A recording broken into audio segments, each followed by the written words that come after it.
चलिए question number first.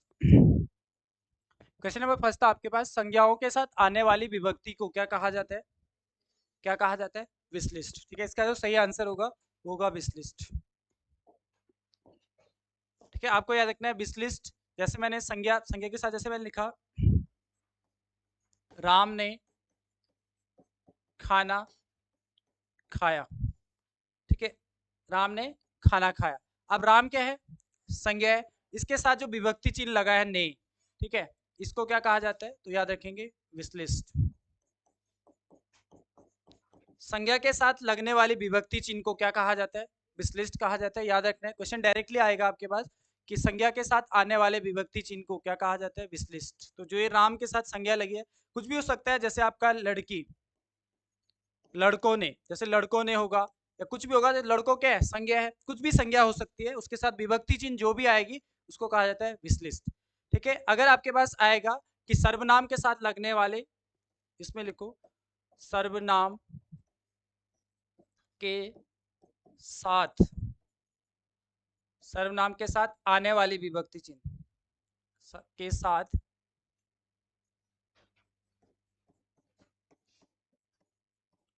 आने वाली विभक्ति चिन्ह को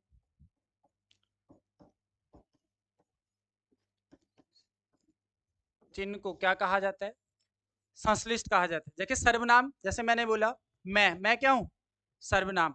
मैं हो गया, आप हो गया, आपने हो गया। तो मैंने लिखा मैंने खाना खाया, मैंने खाना खाया। तो मैं सर्वनाम के साथ जो ये ने विभक्ति चिन्ह लगा है, इसी को क्या कहा जाता है? संश्लिष्ट कहा जाता है। ठीक है, तो आपके पास क्वेश्चन आएगा कि सर्वनाम के साथ आने वाले विभक्ति चिन्ह को क्या कहा जाता है? संश्लिष्ट कहा जाता है। जबकि संज्ञा के साथ आने वाले विभक्ति चिन्ह को कहा जाता है विशलिष्ट। ठीक है, तो ये क्वेश्चन डायरेक्टली याद रखना है इसमें।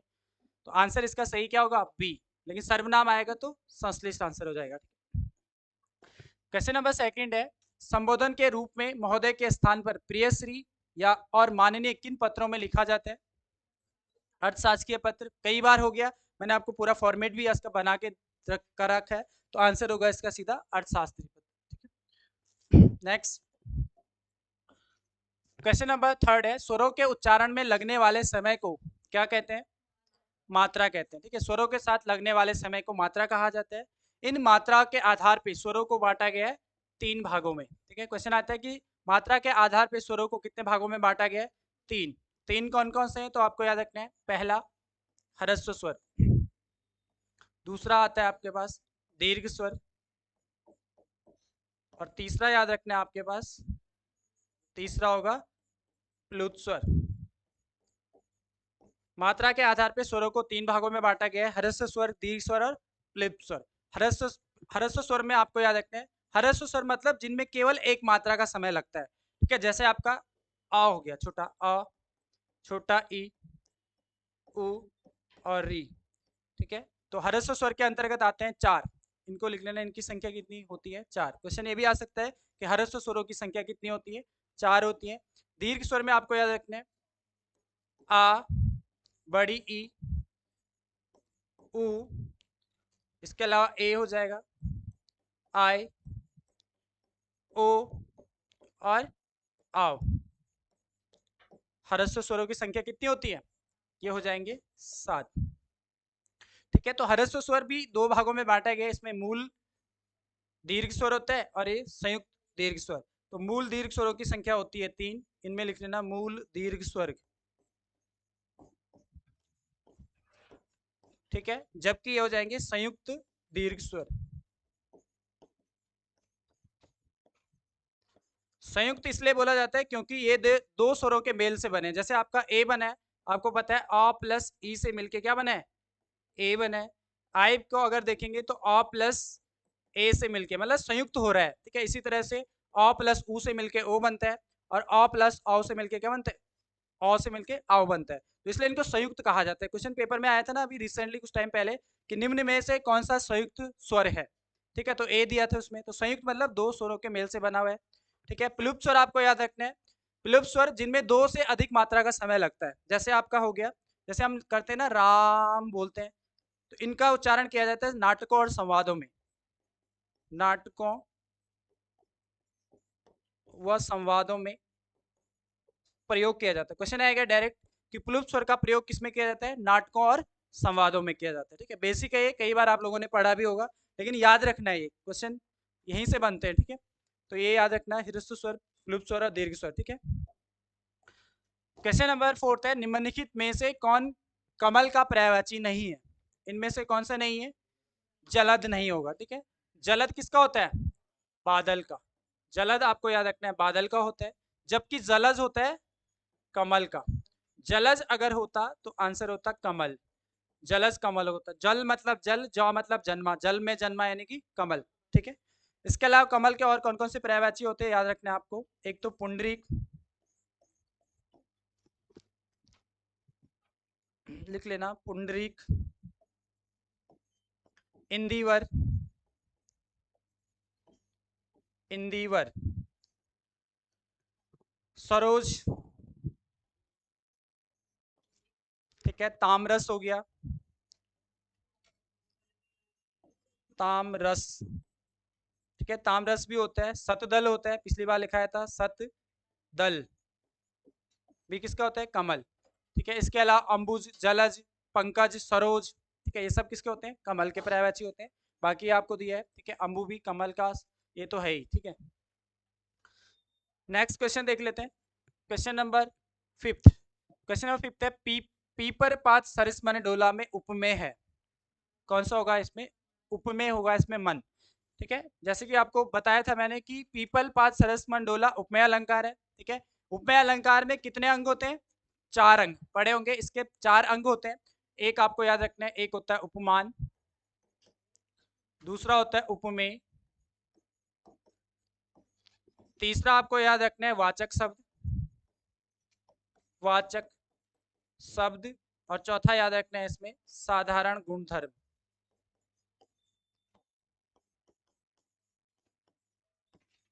ठीक है, साधारण गुणधर्म। अब अगर हम इस सेंटेंस में, इसमें देखें, इस वाक्य में कि किसमें कौन सा, किसमें क्या है। ठीक है, तो आपको याद रखना है, यहाँ पर तुलना हो रही है, किसकी तुलना हो रही है? मन की तुलना हो रही है। मन की, जिसकी तुलना हो रही हो उसको कहा जाता है उपमेय। तो यहाँ पे उपमेय क्या है? मन। तो यहाँ पे लिखो उपमेय। किससे तुलना हो रही है? पीपल के पत्ते के। पीपल, पीपल पात मतलब पीपल के पत्ते के समान मन डुल रहा है, कभी इधर कभी उधर। ठीक है, तो इसी तरह से उपमा, इसको अगर आपको क्वेश्चन दिया हो कि इसमें उपमान कौन सा है, तो याद रखना है पीपल के पत्ते। किसके साथ तुलना हो रही है? पीपल के पत्ते के साथ तुलना हो रही है, किसकी? मन की। तो मन होगा इसमें उपमेय, और उपमान होगा आपका पीपल पात। जबकि सरिस आपका हो जाएगा इसमें वाचक शब्द। वाचक शब्द आपको याद रखना है, वाचक शब्द उस शब्द को कहते हैं जिससे हम पहचान करते हैं कि अलंकार कौन सा है? उपमा अलंकार। उपमा अलंकार को पहचानने का तरीका होता है सरिस। यहाँ पे तुलना होती है, सरिस, सा, जैसा, तुलना करने वाला सा शब्द आ गया, तो सीधा आपको याद रखना है ये वाचक शब्द हो जाएगा, और इसमें डोला हो जाएगा साधारण गुणधर्म, साधारण गुण धर्म। कौन सा होगा? डोला होगा। ठीक है, इसी को पूर्ण उपमा कहा जाता है, क्योंकि जिसके चारों अंग उपस्थित होते हैं उसी को क्या कहा जाता है? पूर्ण उपमा। कुछ ऐसे उपमा अलंकार भी होते हैं जिसमें चारों अंग उपस्थित नहीं होते, इसमें चारों अंग उपस्थित है, तो ये होगा पूर्ण उपमा अलंकार। ठीक है, तो आंसर होगा इसका डी। लिखते भी रहा करो, जहां पर ये क्वेश्चन यहीं से डायरेक्ट कई तरह से पूछा जा सकता है आपको। ठीक है, क्वेश्चन नंबर 6 है, निम्न में से विलोम शब्दों का गलत युग्म है, कौन सा है गलत? आंसर होगा बी। ठीक है, देखो सबसे पहले आपको शब्द का मतलब पता होना चाहिए। ठीक है, उद्यम मतलब होता है सर्मी या परिसर्मी, परिसर्मी होता है, तो परिसर्मी का क्या होगा विलोम? आलस्य। इसका विलोम होता है आलस्य। ठीक है, निरुद्धम नहीं होता है। ठीक है, तो आलस्य इसका सही हो जाएगा। बाकी सभी सुमेर, दक्षिण का वाम होता है, विधि का निषेध, बर्बर का सभ्य। आंसर होगा आपका बी। क्वेश्चन नंबर 7 देखते हैं, आदिकाल को सिद्ध सामंत काल किस लेखक ने कहा है? राहुल सांकृत्यायन ने। ठीक है, आंसर सही हो जाएगा आपका, राहुल सांकृत्यायन ने कहा है। अगर मैं बात करूं महावीर प्रसाद द्विवेदी ने, इसने क्या कहा था आदिकाल को? बीज बप्पन काल। इसमें लिखो बीज बप्पन काल।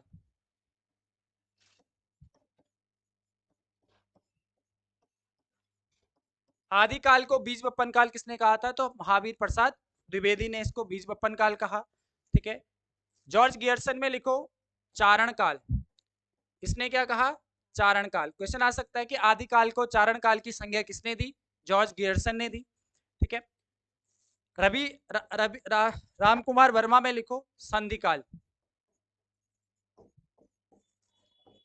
संधिकाल राम कुमार वर्मा ने। ठीक है, इसके अलावा वीर गाथा काल भी कई बार पूछा जाता है, वीर गाथा काल। तो याद रखेंगे वीर गाथा काल कहा था आचार्य रामचंद्र शुक्ल।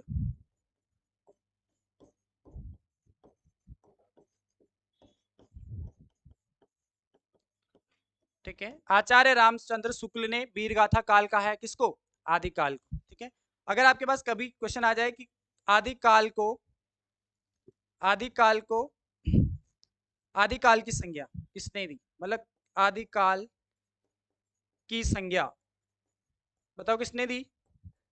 हजारी प्रसाद द्विवेदी ने, बिल्कुल। ठीक है, तो इसका आंसर होगा हजारी प्रसाद द्विवेदी। हजारी प्रसाद द्विवेदी ने इसको क्या कहा? आदिकाल। क्वेश्चन डायरेक्टली आएगा कि आदिकाल को आदिकाल की संज्ञा किसने दी? तो याद रखना हजारी प्रसाद द्विवेदी ने। वीर गाथा काल आचार्य रामचंद्र शुक्ल ने। राम कुमार वर्मा ने इसको संधिकाल कहा। जॉर्ज गियर्सन ने इसको चारण काल कहा और महावीर प्रसाद द्विवेदी ने बीज बप्पन काल कहा। ठीक है, तो सारी चीजें आ गई जिसने जो कहा इसके लिए। ठीक है, तो ये आपको याद रखना है। हो गया, जहां पे रुकना होता है आप बता दिया करो या फिर ठीक है लिखना होता है जहां पर। क्वेश्चन नंबर 8, स्वर ए आई का उच्चारण स्थान कौन सा है? कंठ और तालव्य होगा। आंसर होगा ए। क्या आपको अभी बताया था मैंने? अ का उच्चारण, ए का उच्चारण स्थान होता है, ए बना होता है अ प्लस ई से। ठीक है, तो आपको पता है अ कंठ ध्वनि है और ई कैसी ध्वनि है? तालु। ई बोली जाती है तालु से, तो ये दोनों मिलके क्या हो जाएगा? कंठ तालु हो जाएगा। ठीक है, तो कंठ तालु हो जाएगा। दंतोष्ट में आपको याद रखना है व कैसा शब्द है? दंतोष्ट।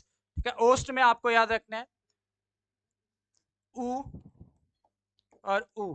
ओष्ट से वो उ का ओष्ट से ओष्ट का उच्चारण होता है। कंठोष्ट से आपको याद रखना है ओ और आओ, ये कंठोष्ट ध्वनि है। ठीक है, जैसे आपको पता है इसका निर्माण कैसे हो रखा है? अ प्लस उ से। ठीक है, तो अ कंठ ध्वनि है, उ कैसी? ओष्ट, तो इसको क्या कहेंगे? कंठोष्ट कहेंगे। ठीक है, चलिए आगे देखें। नेक्स्ट देखते हैं क्वेश्चन नंबर 9। क्वेश्चन नंबर 9 है, निम्न में से शुद्ध वाक्य कौन सा है? कौन सा होगा शुद्ध इसमें? इसमें डी शुद्ध होगा। ठीक है, बिल्कुल सही होगा। अपराधी को रस्सी से बांधकर ले गए। पहले वाले में देखो क्या गलती है, इसमें लिखा है राम ने आप पर मुकदमा चलाया। आप पर नहीं होता है, आपके ऊपर होता है। ठीक है, क्या होगा? राम ने आपके ऊपर मुकदमा चलाया है, तो यहाँ पे पर नहीं आना चाहिए था, यहाँ पर आना चाहिए था आपके ऊपर।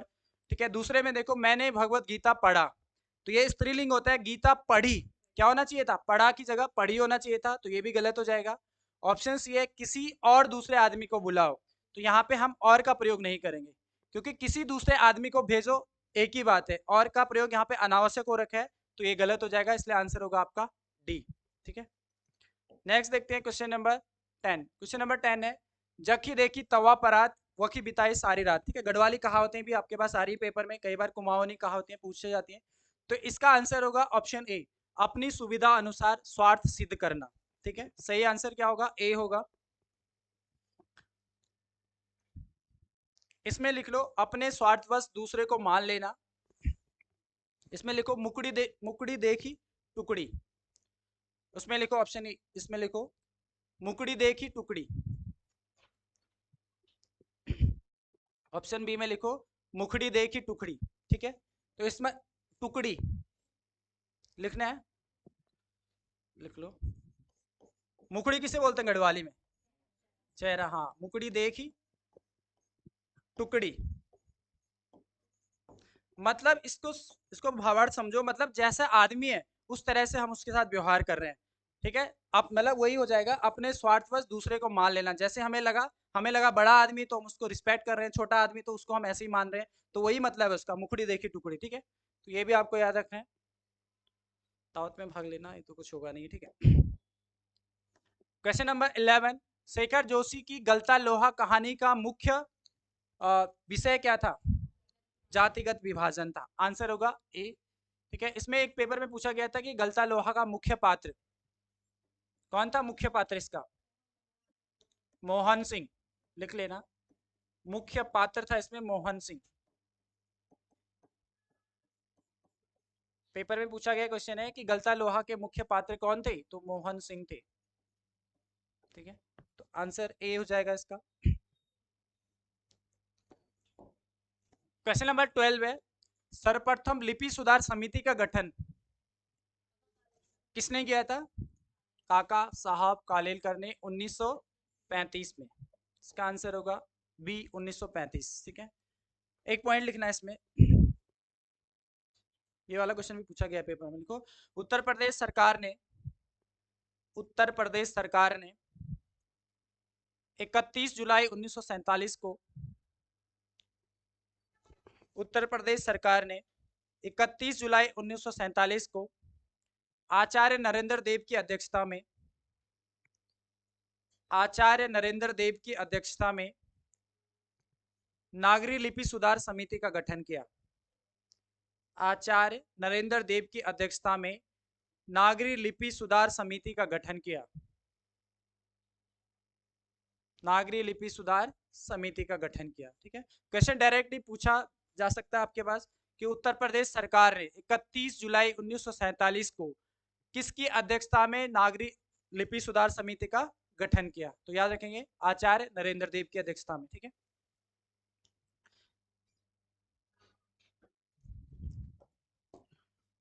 क्वेश्चन नंबर 13 है, श्रोता के लिए किस सर्वनाम का प्रयोग किया जाता है? मध्यम पुरुष सर्वनाम। ठीक है, आप क्या हो? श्रोता हो। ठीक है, मैं क्या हूं? वक्ता हूं। तो आप मतलब यहां पर आ जाएगा तुम, या कई बार तू का प्रयोग भी कर लेते हैं, तुमको। ये सब किस में आएंगे? मध्यम पुरुष में आएंगे। ठीक है, अगर निजवाचक उत्तम पुरुष में आपको याद रखना श्रोता या वक्ता जो बोलने वाला होता है, मैं, मुझको, मैं, मुझे और मुझको, ये किस में आएगा?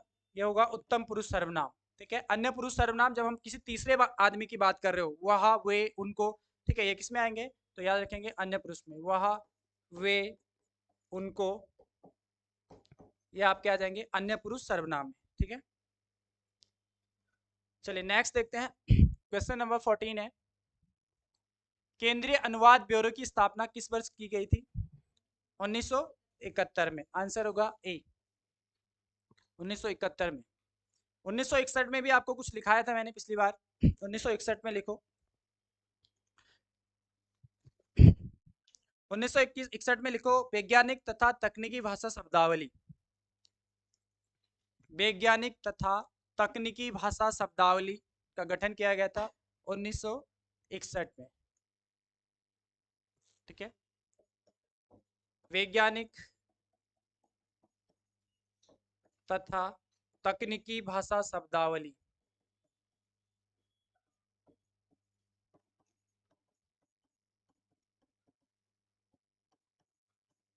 ठीक है, 1960 में इसमें लिखो केंद्रीय हिंदी निदेशालय।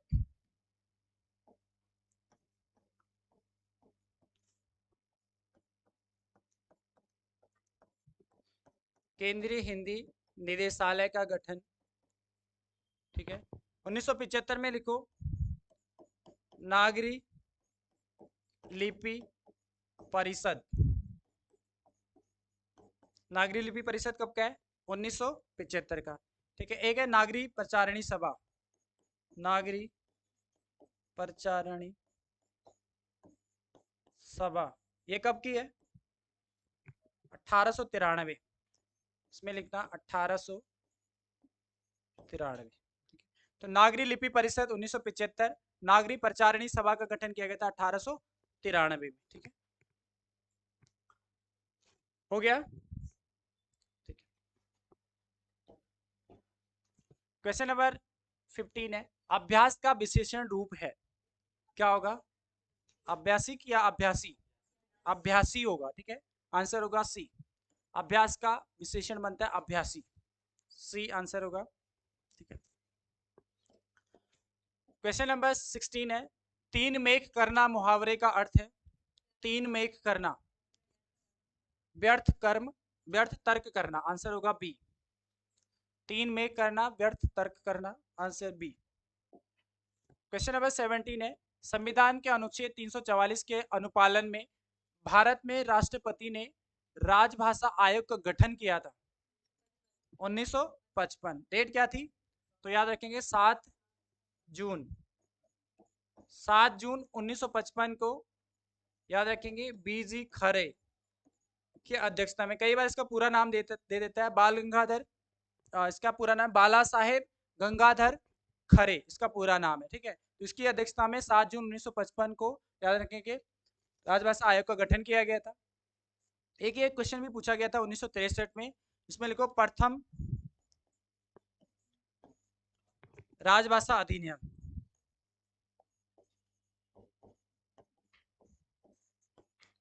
प्रथम राजभाषा अधिनियम कब अस्तित्व में आया था? आप याद रखेंगे 1963 में। ठीक है, प्रथम राजभाषा अधिनियम 1963 में अस्तित्व में आया था। तो ये क्वेश्चन भी इंपॉर्टेंट हो जाएगा कि तो लिख लेना प्रथम राजभाषा अधिनियम अस्तित्व में आया। ठीक है, क्वेश्चन नंबर 18। क्वेश्चन नंबर 18 है, ये कुमाऊनी शब्दावली दी गई है आपको, इसके बारे में आपको बताना है कि किस कुमाऊनी में किसको क्या कहा जाता है। ठीक है, चिलकोई, तो ये चिलकोई कहा जाता है दोपहर से पूर्व का जो समय होता है उसको चिलकोई कहा जाता है। तालाव, ये हो जाएगा ऑप्शन ए, नदी के निकट की सिंचित भूमि। ठीक है, दुरमुर या कुरमुर, ये हो जाएगा उषा काल से कुछ पहले का समय, शाम का जो समय होता है। ठीक है, उसको। दुमाओ आपको याद रखना है, दो नालों या नदियों का संगम। ठीक है, तो इस क्रम में आंसर होगा आपका, आंसर होगा बी। ठीक है, बी आंसर हो जाएगा, तो ये आपको याद रखना है। ठीक है,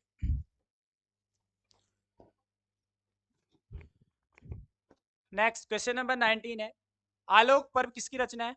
आलोक पर्व हजारी प्रसाद द्विवेदी की है। ओके, तो आंसर होगा डी। बार बार पूछी जाती है रचना, क्यों? ध्यान रखना है कि इनको साहित्य अकादमी पुरस्कार इस रचना के लिए दिया गया था। तो आलोक पर्व के लिए इनको साहित्य अकादमी पुरस्कार दिया गया था। कब? साहित्य अकादमी 1973 में। तो याद रखेंगे आलोक पर्व के लिए साहित्य अकादमी पुरस्कार हजारी प्रसाद द्विवेदी को दिया गया था 1973 में। ठीक है, तो आंसर होगा आपका डी, हजारी प्रसाद द्विवेदी की रचना है और साहित्य अकादमी पुरस्कार इनको इस रचना के लिए 1973 में दिया गया। ठीक है, क्वेश्चन नंबर 20 है, दक्षिण एवं पश्चिम दिशा के बीच के कोण को क्या कहते हैं? नैऋत्य कोण। ठीक है, तो नैऋत्य कोण आंसर हो जाएगा। लिख लो चारों डायरेक्शन, किस डायरेक्शन में किस कोण। ठीक है, आपका रीजनिंग में भी काम आएगा। ठीक है, नॉर्थ हो जाएगा, साउथ, ईस्ट और वेस्ट। ठीक है, इसके बीच वाला जो ये वाला जिस डायरेक्शन है इसको कहा जाता है उत्तर पश्चिम। ठीक है, ये वाला जो डायरेक्शन हो जाएगा ये आपका उत्तर पूर्व हो जाएगा, ये वाला आपका हो जाएगा पूर्व, साउथ ईस्ट इसको बोलेंगे, और ये हो जाएगा साउथ वेस्ट। ठीक है, तो ये वाला पूछा गया था आपको, साउथ वेस्ट वाला ना, यही पूछा दक्षिण पश्चिम वाला, तो इसको कहा जाता है, इसमें लिख लो नैऋत्य कोण। ठीक है,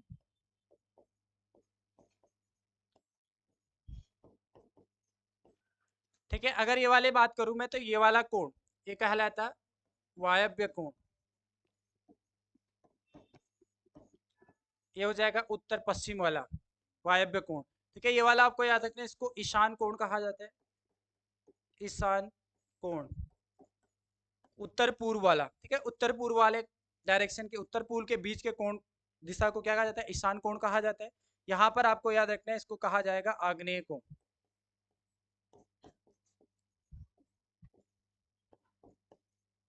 ठीक है, तो साउथ ईस्ट वाले कोण को क्या कहा जाता है? आग्नेय कोण। तो तीनों चारों को याद रखते हैं।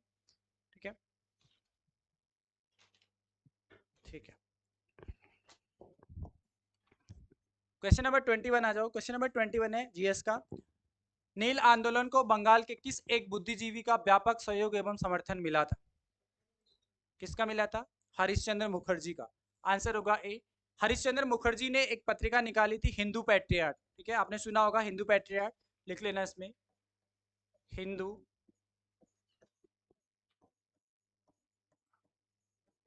पैट्रियाट। ठीक है, हिंदू पैट्रियाट नामक समाचार पत्र में इसने ये जो आपका नील विद्रोह हो रहा था, नील आंदोलन जो हो रहा था उसके बारे में वर्णन किया है, इसलिए इससे जुड़े हुए थे। मतलब जो अंग्रेज जो अत्याचार कर रहे थे, अत्याचार के मतलब जबरन खेती कराते नील की खेती, तो उसके लिए उसके विरोध में इन्होंने एक पत्रिका निकाली थी, हिंदू पैट्रियार्ट। वो थी किसकी? हरिश्चंद्र मुखर्जी। तो इनका सहयोग इसको मिला था। ठीक है, इसके अलावा आपने याद रखना है, वैसे तो इसका सन तो पता होगा ना, सन याद रखना है कब हुआ था ये? 1859-60 में हुआ था। नील विद्रोह 1859-60 में हुआ था बंगाल में।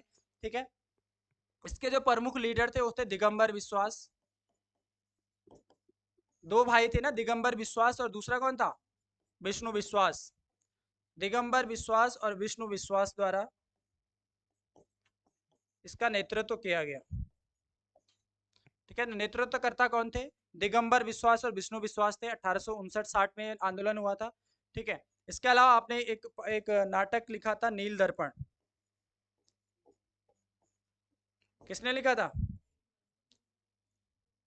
नील दर्पण, दीनबंधु मित्र।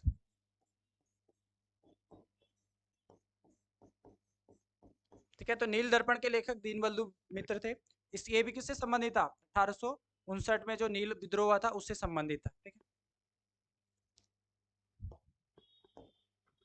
क्वेश्चन नंबर 22, स्थायी बंदोबस्त कब तथा कहां लागू किया गया था? क्या होगा इसका आंसर? इसका आंसर होगा स्थायी बंदोबस्त, सभी ने पढ़ा, 1793 बंगाल, बिहार और उड़ीसा में हुआ था। ठीक है, तो बंगाल, बिहार और उड़ीसा ऑप्शन आंसर होगा डी। ठीक है, स्थायी बंदोबस्त लिखो फटाफट से मेरे साथ। तीनों बंदोबस्त हम एक साथ पढ़ेंगे। तो अंग्रेजों द्वारा बंदोबस्त शुरू किए गए थे, कि यहाँ पे मैं लिख रहा हूँ शॉर्ट में, एक तो स्पेस भी कम है। कुछ कुछ पॉइंट्स मैं आपको बता रहा हूँ इनके, ठीक है, जो इंपॉर्टेंट है। सबसे पहले आपको पता है स्थायी बंदोबस्त हुआ था। स्थायी बंदोबस्त कब हुआ था? 1793 में हुआ था। स्थायी बंदोबस्त 1793 में हुआ था। किसने लागू किया था? कॉर्नवालिस ने किया था। ठीक है, कॉर्नवालिस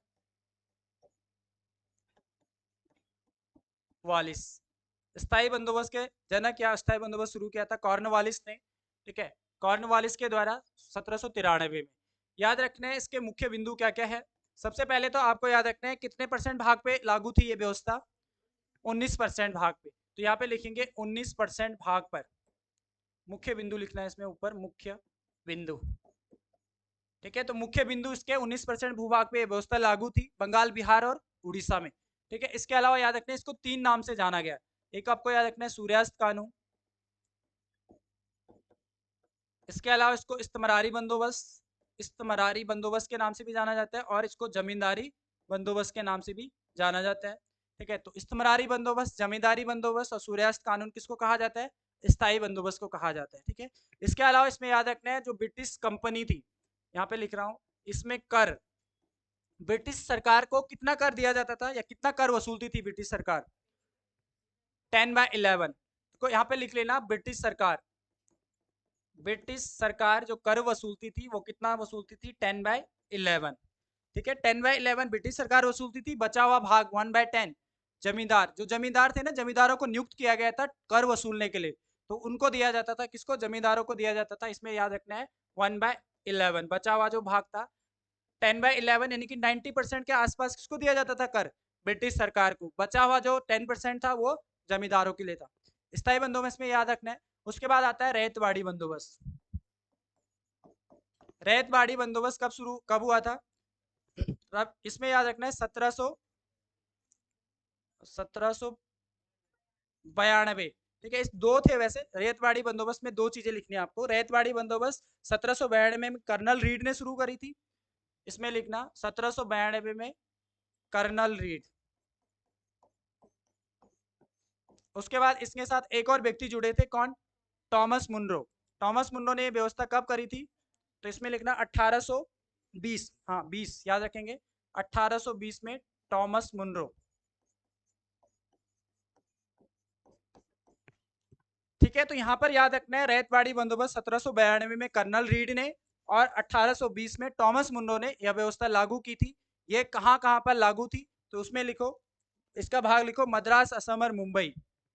ये वाला भाग तो यहाँ पर लिखा हुआ है इसलिए मैंने लिखा नहीं क्षेत्र। यहाँ पे आपको याद रखना है मद्रास, मुंबई, और एक और था मद्रास, मुंबई और असम में। हाँ, मद्रास, मुंबई और असम में यह व्यवस्था लागू थी। इसके 2 पॉइंट आपको याद रखने हैं। ठीक है, अब यहाँ पर तो जमींदारों को नियुक्त किया गया था कर वसूलने के लिए, लेकिन यहाँ पर किसानों से डायरेक्ट कर वसूला जाता था। ठीक है, तो यहाँ पे याद रखते हैं किसानों से डायरेक्ट कर, किसानों से कर वसूला जाता था। यहाँ पर इन्होंने क्या किया, जमींदारों को नहीं नियुक्त किया बल्कि किसानों से ही डायरेक्ट कर वसूलते थे। ठीक है, और कितना कर वसूलते थे, 1/2। ठीक है, और ये कितने परसेंट भूभाग पे थी ये व्यवस्था, 51%। आपके पास आता है रैयतवाड़ी बंदोबस्त कितने परसेंट भाग पे लागू थी भारत के, 51% भूभाग पे ये व्यवस्था लागू थी। ठीक है, इसके अलावा लास्ट में आपका आता है महालवाड़ी बंदोबस्त। महालवाड़ी बंदोबस्त, इसमें भी दो लोगों का नाम आता है। एक ने 1822 में, याद रखेंगे किसने, हॉल्ट मैकेंजी।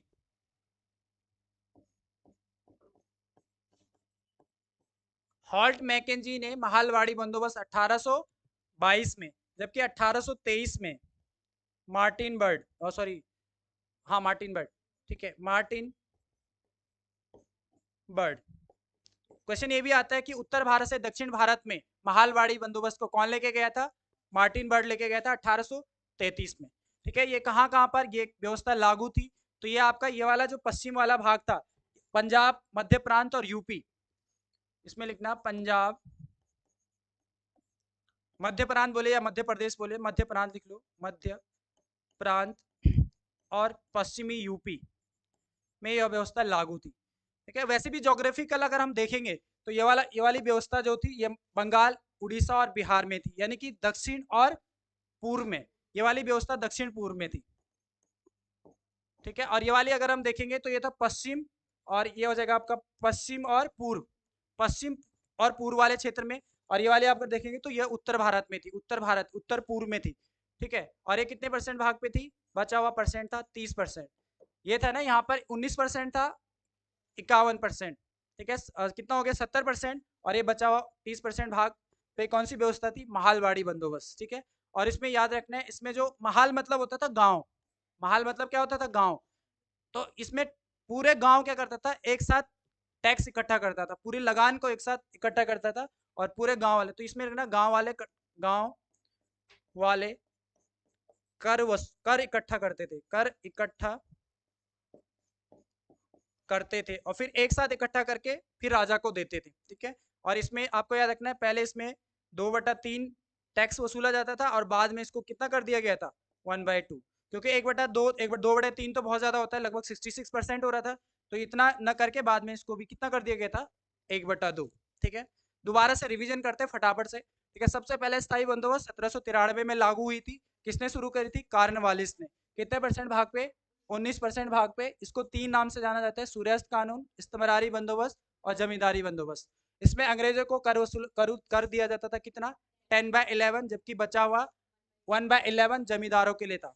सेकंड रैयतवाड़ी बंदोबस्त आपको याद रखना है, 1792 में कर्नल रीड ने शुरू करी थी, और 1820 में टॉमस मुंडो ने शुरू करी थी। कहाँ पर, मद्रास, मुंबई और असम में। कितने परसेंट भाग पे, 51% भाग पे। ठीक है, रैयतवाड़ी बंदोबस्त सीधा कर वसूलते थे कौन, किसान।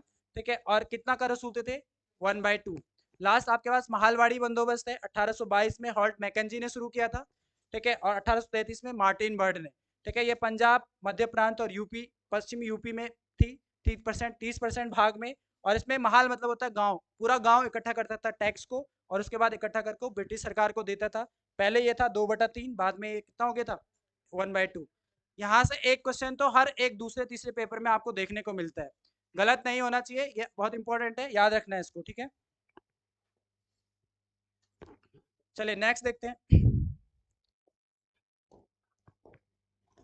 क्वेश्चन नंबर 23, निम्नलिखित में से मुगल के संबंध में सही सुमेलित नहीं है।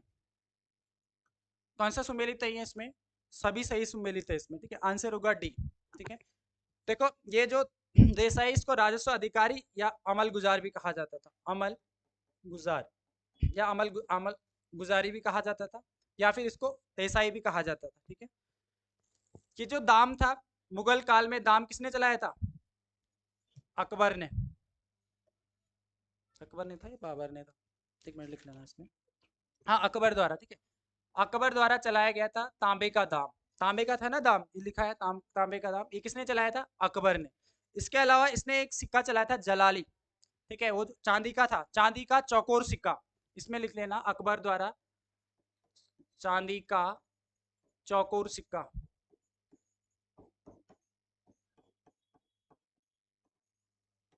अकबर द्वारा चांदी का चौकोर सिक्का चलाया गया था जिसका नाम था जलाली। जलाली नामक सिक्का क्वेश्चन पूछा जाता है कि जलाली नामक सिक्का किसने चलाया था? अकबर ने। किसका था? चांदी का। कैसा सिक्का था? चौकोर। ठीक है। इसके अलावा मैंने दो तीन चीजें और लिखाई थी इसमें। मुगल काल में एक लिखाया था, मुगल काल में सबसे प्रचलित सिक्का कौन सा? इलाही। तो याद रखेंगे प्रचलित। मुगल काल में सबसे प्रचलित सिक्का था इलाही। दूसरा मैंने लिखा था सोने का सबसे बड़ा सिक्का। सोने का सबसे बड़ा सिक्का कौन सा था? संसद था। सोने का सबसे बड़ा सिक्का था संसद। और अर्थव्यवस्था का आधार, मुगल काल में अर्थव्यवस्था का आधार कौन सा सिक्का था?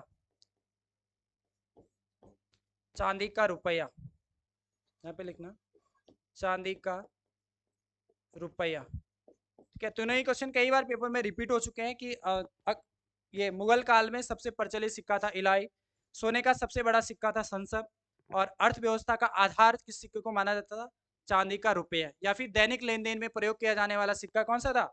चांदी का रुपया। इसको इस तरह से भी पूछा जाता है कि मुगल काल में दैनिक लेन देन में प्रयोग किया जाने वाला सिक्का कौन सा था? तो चांदी का रुपया था। मुगल काल से ये प्रशासनिक व्यवस्था आपको देखनी है, सिक्के जरूर देखने हैं एक बार। ठीक है। क्वेश्चन नंबर 24 है, अलाउद्दीन खिलजी के निम्न सेनाध्यक्ष में से कौन सा तुगलक वंश का प्रथम सुल्तान बना? गाजी मलिक। ठीक है। गाजी मलिक को ही ग्यासुद्दीन तुगलक नाम इसका, ठीक है, याद रखना है, ग्यासुद्दीन तुगलक।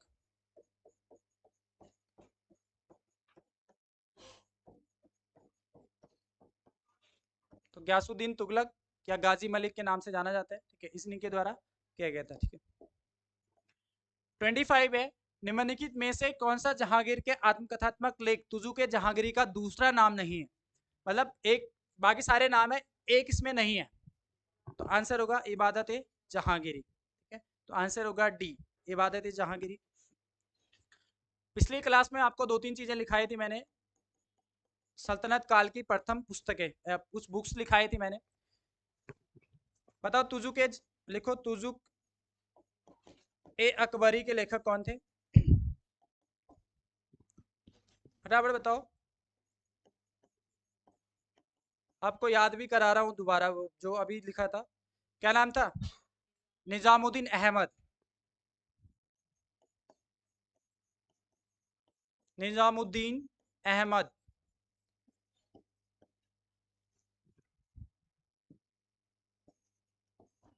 एक और थी तारीख अकबरी, वो अलग थी। जो एक किसी ने मेरे को पूछा था, किसी बच्चे ने आपकी क्लास में, कि तारीख अकबरी किसने, वो उसके लेखक अलग अलग बुकों में अलग अलग दिया हुआ है। ठीक है। तो एक बार उसको देखना, तारीख अकबरी, नोट करो इसको, तारीख अकबरी के लेखक कौन है?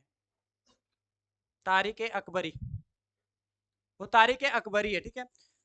तुजुक अकबरी आपको याद रखना है, तुजुक है। तुजुक अकबरी के तो निजामुद्दीन अहमद है, अलग अलग बुक में उसका अलग अलग आंसर दे रहा है, तो एक बार उसको चेक करना। ठीक है। उसके अलावा मैंने आपको लिखाया था पातशाहनामा। पातशाहनामा के लेखक कौन है? अब्दुल हामिद लाहौरी। अब्दुल हामिद लाहौरी। अब्दुल हामिद लाहौरी इसके लेखक हो जाएंगे, किसके? पातशाहनामा के। एक था शाहजहांनामा, शाहजहांनामा, और एक था शाहनामा। शाहनामा के आपको पता है फिरदौसी। शाहनामा के लेखक कौन है? फिरदौसी। जबकि शाहजहांनामा के इनायत खां। इनायत खां। दोनों ही अलग अलग है। ठीक है। तो शाहजहांनामा आएगा तो इनायत खां, और शाहनामा आएगा तो फिरदौसी। ठीक है। और वो नोट कर लेना, तारीख अकबरी के लेखक कौन है, आपको देख के आना है। ठीक है। हो सकता है अगली बार पेपर में पूछ लूँ मैं उसको। ठीक है। हिंट भी दे दी मैंने आपको, आपको करके आना है आप। क्वेश्चन नंबर 26 है, निम्नलिखित में से कौन सा एक हड़प्पा सभ्यता से संबंधित नहीं है? कौन सा नहीं है? स्तंभों का निर्माण। ठीक है। बाकी सभी एक कुओं का निर्माण इन्होंने किया था, नालों का निर्माण और धनुष का निर्माण भी इन्होंने किया था। ठीक है। तो याद रखना है, आंसर होगा बी। दो तीन चीजें इसमें भी आपको याद होगा, पिछली बार लिखाया था, रिवीजन करा रहा हूँ कि एक मैंने आपको बताया था सिंधु घाटी सभ्यता की प्रथम जानकारी किसने दी थी और कब दी थी? चार्ल्स मैसन ने दी थी 1826 में। तो सिंधु घाटी सभ्यता की प्रथम जानकारी चार्ल्स मैसन ने दी थी 1826 में, याद रखेंगे 1826 में चार्ल्स मैसन ने।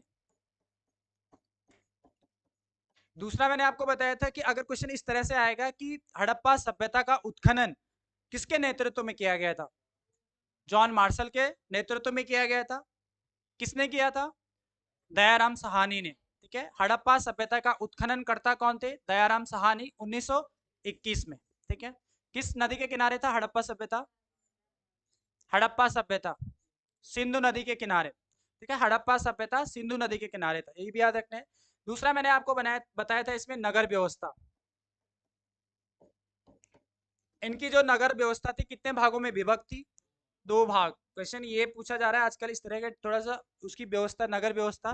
तो नगर व्यवस्था दो भागों में विभक्त थी, आपको याद रखना है। इस तरह से मैंने आपको बताया था, दो भाग थे, एक था ये वाला भाग और एक था निचला वाला भाग। इसको निचला भाग कहा जाता था, ये थोड़ा बड़ा होता था आकार में, और ये वाला छोटा होता था, इसको दुर्ग या फिर गढ़ी कहा जाता था। दो भागों में विभक्त था नगर व्यवस्था। ये गढ़ी या दुर्ग, यहाँ पे उच्च लोग रहते थे, जो बड़े लोग रहते थे वो गढ़ी या दुर्ग में रहते थे। जो निचला वाला भाग था यहाँ पे सामान्य जनता रहती थी, सामान्य जनता। ठीक है, दूसरा बताया था कि इसके चारों ओर क्या थी? सुरक्षा की दीवार थी। अब बड़े लोग हैं, बड़े लोगों ने क्या करा था अपने लिए? एक सुरक्षा की दीवार बनाई थी चारों तरफ। ठीक है, तो उच्च वर्ग जो थे उन्होंने अपने लिए सुरक्षा की दीवार का निर्माण किया था, सुरक्षा की दीवार, जबकि सामान्य जनता के लिए कोई भी सुरक्षा की दीवार यहाँ पर नहीं। ठीक है, एक क्वेश्चन ये याद रखना है, एक याद रखना है कि किस हड़प्पा सभ्यता से दो, इसमें भी थोड़ा डाउट होता है। एक पूछा जाता है कि प्राचीनतम चावल के साक्ष्य कहाँ से मिले? कहाँ से मिले? कोल्डी हवा से। ठीक है, कोल्डी हवा आपका पड़ता है यूपी में, या कई बार इसको कोल्डी हवा न देके देता है बेलन घाटी। तो बेलन घाटी और कोल्डी हवा, स्थान का नाम है कोल्डी हवा, और उस घाटी में है बेलन, बेलन घाटी है वो। ठीक है, उसी बेलन घाटी में स्थान है कौन सा? कोल्डी हवा।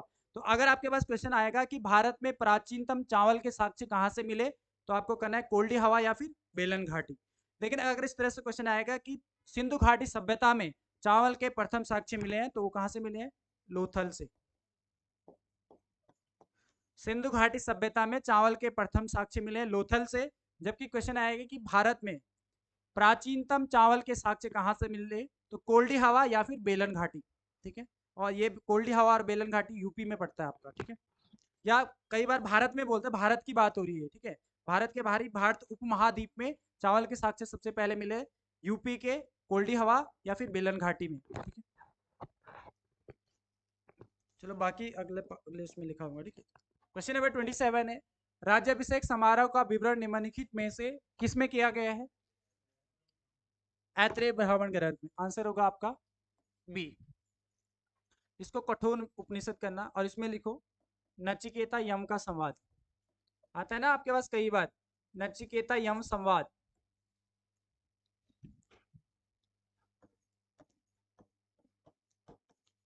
नचिकेता और यम का संवाद मिलता है कठोपनिषद में, नचिकेता और यम का संवाद।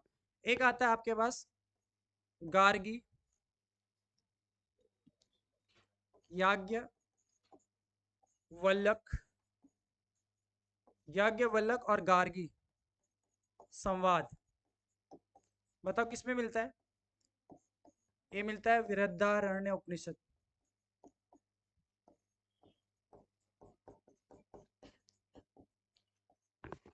याज्ञवल्क्य गार्गी संवाद मिलता है बृहदारण्य उपनिषद में। याज्ञवल्क्य गार्गी संवाद बृहदारण्य उपनिषद में मिलता है।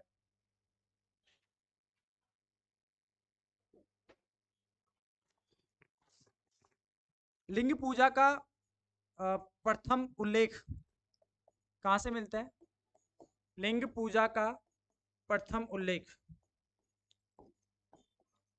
इसको भी लिख लो, लिंग पूजा का प्रथम उल्लेख मिलता है मत्स्य पुराण में।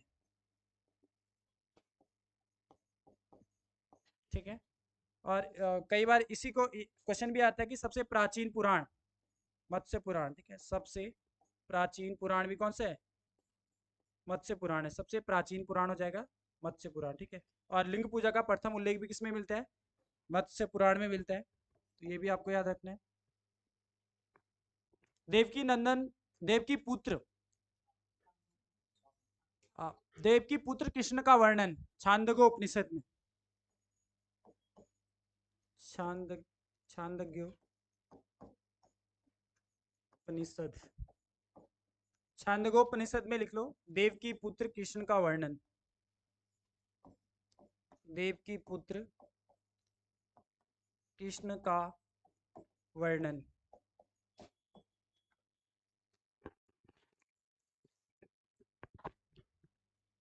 ठीक है, चलिए आगे बढ़ते हैं। क्वेश्चन नंबर 28 है, मयूरभंज खान निम्नलिखित में से किस धातु खनिज के लिए जानी जाती है? लोहा अयस्क के लिए, ठीक है। कहाँ पे है मयूरभंज खान? उड़ीसा में मयूरभंज, मयूरभंज उड़ीसा में पड़ता है, ठीक है। एक कुंद्रेमुख कई बार पूछा जाता है, कुंद्रेमुख का है, कुंद्रेमुख कर्नाटक, कुंद्रेमुख कर्नाटक, ये भी किसके लिए? लोहा अयस्क के लिए, ठीक है। कुंद्रेमुख कर्नाटक लोहा अयस्क के लिए, ठीक है। सर्वाधिक जो लोहा है, लोहा अयस्क किस राज्य में पाया जाता है? उड़ीसा या कर्नाटक? दो क्वेश्चन है, एक पूछा जाता है कि सर्वाधिक लोह अयस्क किस खनिज से प्राप्त, किस खान से प्राप्त होता है? तो कुंद्रेमुख से। सर्वाधिक उत्तम किस्म का भी कुंद्रेमुख से होता है, लेकिन अगर क्वेश्चन आएगा कि सर्वाधिक लोह अयस्क कहाँ, किस राज्य में पाया जाता है या कहाँ पर, तो उड़ीसा आंसर होगा, ठीक है। सर्वाधिक लोह अयस्क उड़ीसा में। क्वेश्चन नंबर 29 है, भारत का सर्वाधिक खनिज युक्त शैल तंत्र है, ये तो कई बार हो गया, क्या होगा आंसर? धारवाड़। धारवाड़ की चट्टानों में सर्वाधिक खनिज तत्व तो पाए जाते हैं, क्रम भी आपको लिखा रखा है, अच्छे से याद भी करा रखा है कई बार, ठीक है। तो याद रखना है। विंध्याचल पर्वत श्रेणी में, इसमें याद रखना है, आपको क्या बताया था? जीवाश्म पाए जाते हैं, जीवाश्म। दूसरा याद रखना चूना पत्थर, ये क्वेश्चन भी पूछा गया है पेपर में कि सर्वाधिक चूना पत्थर किन चट्टानों में मिलते हैं, या भारत की जो प्राचीनतम चट्टान है, किस चट्टान में सर्वाधिक चूना पत्थर पाया जाता है? तो विंध्याचल पर्वत श्रेणी में, ठीक है। कोडपा में याद, इसमें गोंडवाना में याद रखना है कोयला, भारत का सर्वाधिक कोयला जो पाया जाता है इन गोंडवाना चट्टानों से ही मिलता है, ठीक है। तो ये भी याद रखना है, बाकी वो क्रम वाला है, भूलना मत उसको, ठीक है, वो भी याद रखना है। क्वेश्चन नंबर 30, वांगला उत्सव किस राज्य में मनाया गया है? मेघला, मांगला, वांगला, हाँ मेघालय, आंसर होगा आपका सी। वांगला उत्सव किस राज्य में मनाया जाता है? तो मेघालय में।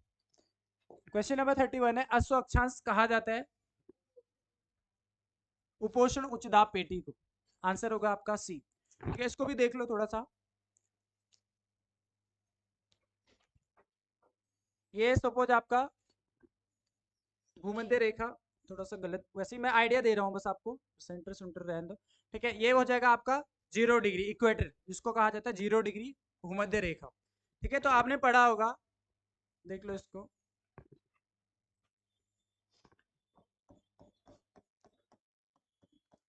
0 डिग्री से लेकर 10 डिग्री नॉर्थ और 10 डिग्री साउथ, इस क्षेत्र को डोल्ड्रम क्षेत्र कहा जाता है, या फिर इसको शांत कटिबंधीय क्षेत्र भी कहा जाता है, शांत कटिबंधीय क्षेत्र, ठीक है। डोल्ड्रम 0 से 10 डिग्री नॉर्थ या 0 से 10 डिग्री साउथ चलने वाले इस क्षेत्र को कहा जाता है डोल्ड्रम, ठीक है। आज याद रखना है, यहाँ पर हमेशा आपने पढ़ा होगा विषुवत रेखा है, विषुवत रेखा में दो कारण होते हैं, एक तो आपको याद रखना है विषुवत रेखा जब आप पृथ्वी अपने अक्ष पे घूमती है तो सर्वाधिक घूर्णन गति कहाँ पर होती है? विषुवत रेखा पर होती है, बीच में होती है सबसे तेज, तो इस कारण भी यहाँ पे क्या होता है? निम्न वायुदाब बनता है। गर्मी अधिक होने के कारण क्या होता है? निम्न वायुदाब बनता है, ठीक है। एक कारण ये होता है, एक दूसरा याद रखना है कि विषुवत रेखा पर सूर्य की जो रोशनी होती है डायरेक्ट पड़ती है, सूर्य डायरेक्ट चमकता है, जिस कारण यहाँ पे क्या होती है? गर्मी होती है, और यहाँ पे किस क्षेत्र, कौन सा क्षेत्र बनता है? निम्न वायुदाब क्षेत्र बनता है, ठीक है। और आपने पढ़ा होगा कि हवा में एक गुण होता है, हवा हमेशा उच्च वायुदाब से निम्न वायुदाब की तरफ चलती है, तो यहाँ पे निम्न वायुदाब है तो यहाँ पर इस तरफ हवा चलेगी, ठीक है। और यहाँ पर इस वाले क्षेत्र में आपको याद रखना है, यहाँ पर भी लिख लो, ये 0 से 10 डिग्री हो गई, यहाँ पे आपको याद रखना है 23.5 डिग्री से लेकर और 35 डिग्री वाला जो क्षेत्र होता है ये उपोषण उच्च वायुदाब क्षेत्र, इसको बोलते हैं उपोषण, उपोषण क्षेत्र, ठीक है। और यहाँ पे वायुदाब कैसे होगा, यहाँ पे निम्न है तो यहाँ पर क्या होगा, उच्च होगा, तो यहाँ पे होगा उच्च,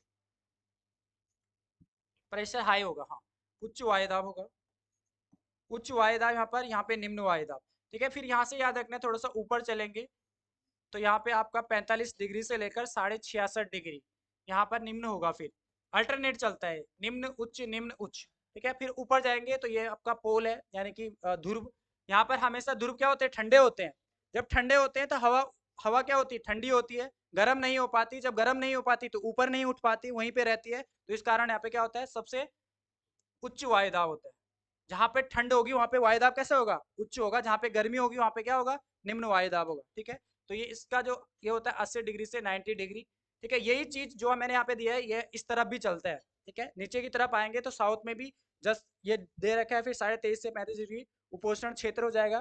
ठीक है, ये निम्न वायुदाब क्षेत्र है और इसको कहा जाता है उपध्रुवीय। उपध्रुवीय क्यों कहा जाता है, क्योंकि ध्रुव से सटा हुआ है, ये ध्रुव है, इसके उपध्रुवीय। ठीक है, तो उपध्रुवीय निम्न वायुदाब क्षेत्र यहाँ पर होता है, और यहाँ पर हो जाएगा ध्रुवीय उच्च वायुदाब क्षेत्र। ठीक है, तो यहाँ पर इस तरह से भी याद रख सकते हो, देखो 0 से 10 डिग्री वाला जो क्षेत्र होता है यहाँ पे निम्न वायुदाब क्षेत्र होता है, इसको क्या कहेंगे, निम्न वायुदाब। ठीक है, उसके बाद अगर चलेंगे 23.5 डिग्री से लेकर और 35 डिग्री तक, यहाँ पे होगा उपोषण उच्च।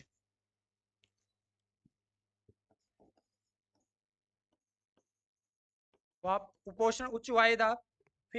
फिर अगर हम यहाँ पे देखेंगे 45 डिग्री से लेकर 66.5 डिग्री,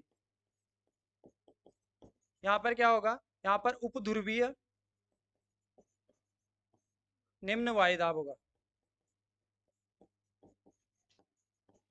ठीक है, अगर हम ऊपर जाएंगे 80 से 90 डिग्री तो यहाँ पर ध्रुवीय उच्च वायुदाब होगा। ठीक है, इस तरह से याद रखना है आपको। ठीक है, कभी गलत नहीं होगा। और आपने पढ़ा है अश्व अक्षांश आपके कितनी डिग्री पे बनते हैं, 30 डिग्री से 35 डिग्री अक्षांश। नॉर्थ या साउथ दोनों जगह ही बनेगा ना, दोनों जगह चलता है। ठीक है, तो इसको अश्व अक्षांश आपको दिया गया था, तो कहाँ पर है आपका, कहाँ पर आ रहा है, ये वाला आ रहा है ना 30 से 35, तो इसको उपोषण उच्च वायुदाब कहा जाता है। यही आपको क्वेश्चन पूछा गया है कि अश्व अक्षांश कहा जाता है उपोषण उच्च वायुदाब पेटी। तो उपोषण उच्च वायुदाब यानी कि 30 से 35 डिग्री के बीच में। ठीक है, हो जाएगा ना याद, ये वाला कॉन्सेप्ट आपका, अगर आप पवन पढ़ेंगे, हवा पढ़ेंगे, हवा का जो डायरेक्शन होता है वहां भी काम आता है। ठीक है, आपने पढ़ा को वायुदाब। ठीक है, वायुदाब मतलब वायु द्वारा पृथ्वी पर लगाया गया दाब ही वायुदाब कहलाता है। ठीक है, तो इसको भी याद रखना है, यहाँ से बहुत क्वेश्चन आपके सॉल्व होंगे। ठीक है, अश्व अक्षांश याद रखना है और डोल्ड्रम याद रखना है, कई बार पूछा जाता है 0 से 10 डिग्री नॉर्थ या 10 degree south. Question number 32, Kullu घाटी जिन पर्वत श्रेणियों के बीच में अवस्थित है वह है धौलाधार और पीर पंजाल। तो आंसर होगा बी, इसका सही आंसर बी हो जाएगा। क्वेश्चन नंबर 33, पृथ्वी के क्रस्ट में सबसे प्रचुर मात्रा में कौन सा धातु है, एल्यूमिनियम। ठीक है, तो पृथ्वी के क्रस्ट में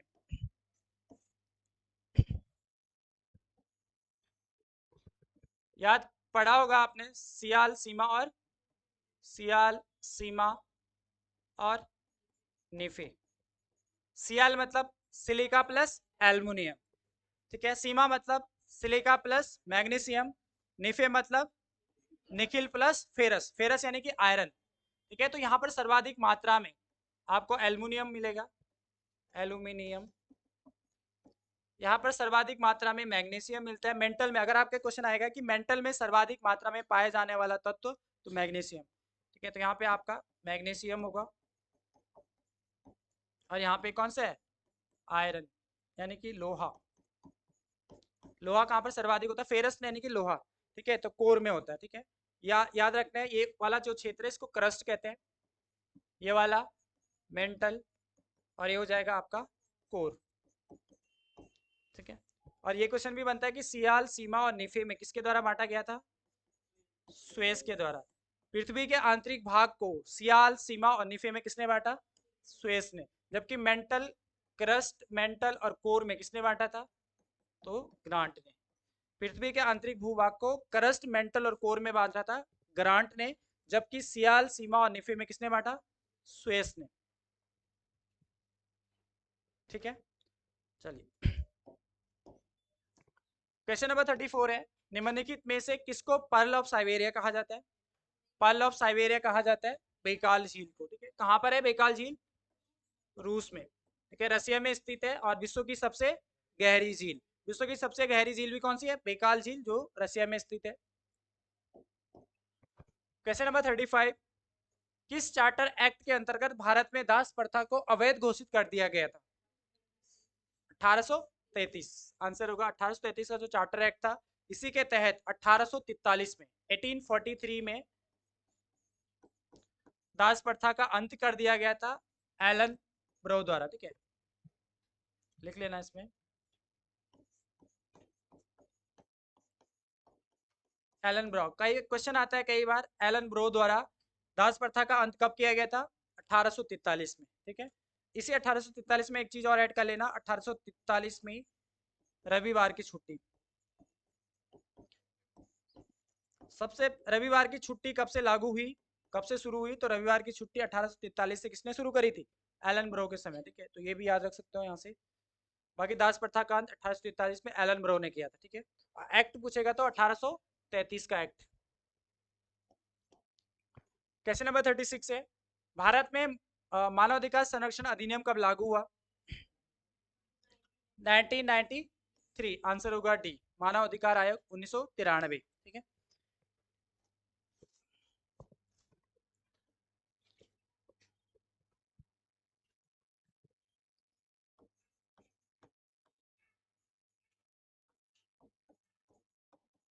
अल्पसंख्यक आयोग,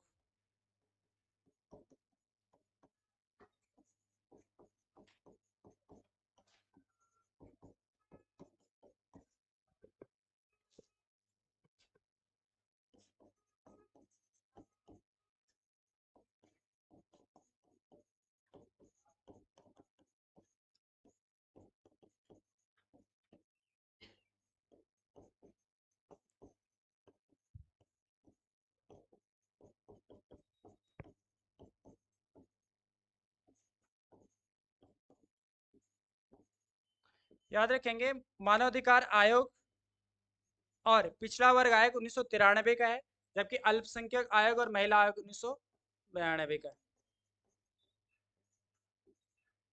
ठीक है, याद रखना 1992 में अल्पसंख्यक आयोग और महिला आयोग। ठीक है, पिछड़ा आयोग और मानव अधिकार आयोग 1993। ठीक है, इसमें लिखना पिछड़ा मानव, कैसे भी याद करो, पिछड़ा मानव। ठीक है, तो 1993 और अल्प महिला याद रखना 1992 में। ठीक है, डायरेक्ट पूछा जाता है कि पिछड़ा वर्ग आयोग का गठन कब किया गया था? ठीक है, तो मानवाधिकार आयोग और पिछड़ा वर्ग आयोग होगा 1993, अल्पसंख्यक आयोग और महिला आयोग 1992। क्वेश्चन नंबर 37 है, राज्य विधानसभा निम्नलिखित में से किनके निर्वाचन में भाग लेती है? किसके निर्वाचन में लेती है? देखो याद रखना है, भारत के राष्ट्रपति के चुनाव में लेती है। ठीक है, दूसरा, भारत के राष्ट्रपति उपराष्ट्रपति के चुनाव में भाग नहीं लेती है। बाकी राज्यसभा के सदस्य के और राज्य विधान परिषद के सदस्य के, तो आंसर होगा आपका 1, 3 और 4। ठीक है, क्वेश्चन नंबर 38 है, किसने कहा था कि राष्ट्रपति का आपातकालीन अधिकार संविधान के साथ धोखा है? इंदिरानाथ कुजड़ू, के एम नाम्बियार ने। वैसे पुरानी बुकों में कई हृदयनाथ कुजड़ू भी दे रखा है, आंसर दे रखा है, लेकिन सही आंसर ये होगा क्योंकि ये पेपर में एसएससी के पेपर में पूछा गया और आंसर दिया है के एम नाम्बियार। ठीक है, तो हम इसी को लेकर चलेंगे, पिछली बार भी दिया था मैंने आपको ये क्वेश्चन।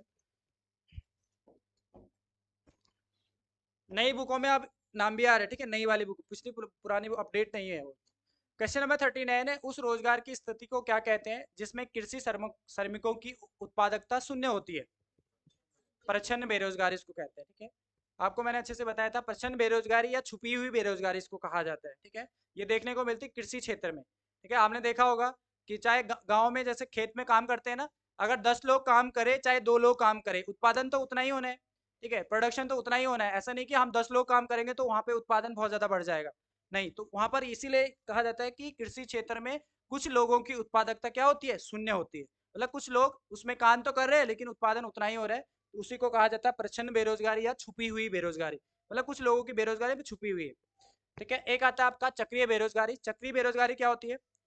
ये बाजार में देखने को मिलती है। कई बार किसी चीज के दाम बहुत ज्यादा बढ़ जाते हैं तो लोग क्या करते हैं, खरीदार कम हो जाते हैं उसके। जैसे बीच में टमाटर बहुत महंगे हो गए थे, ठीक है, टमाटर 100 100 120 रुपए किलो हो गए थे, तो लोगों ने क्या किया, उसका विकल्प ढूंढ लिया कि कुछ और नहीं खाएंगे पर कुछ और उसके विकल्प के रूप में प्रयोग करने लगे थे, तो उसको भी बेरोजगारी कहा जाएगा। मतलब रोजगार उपलब्ध नहीं हो पाता उन लोगों को जो इसका प्रोडक्शन कर रहे हैं।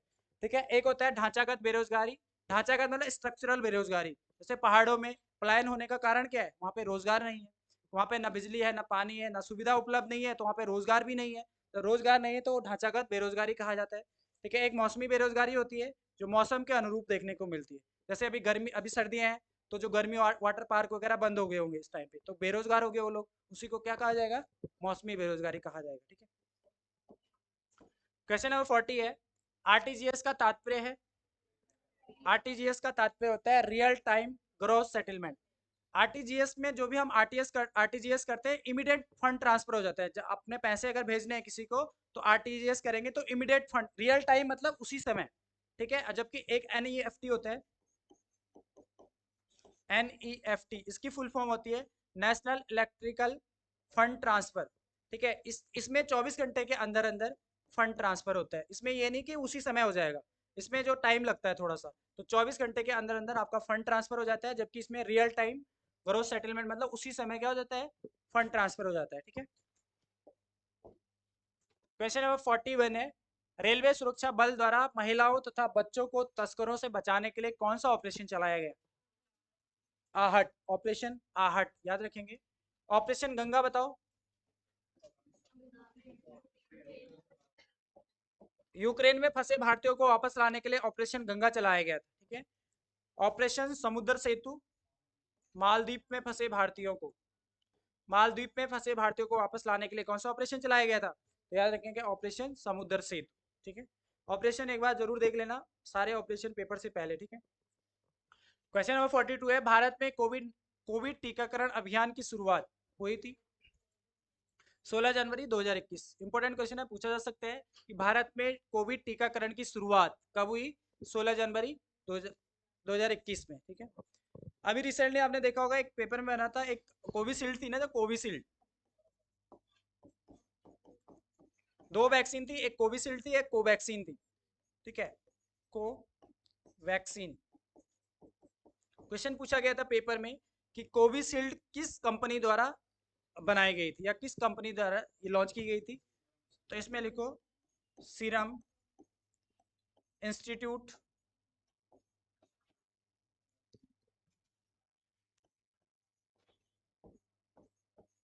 सीरम इंस्टीट्यूट ऑफ इंडिया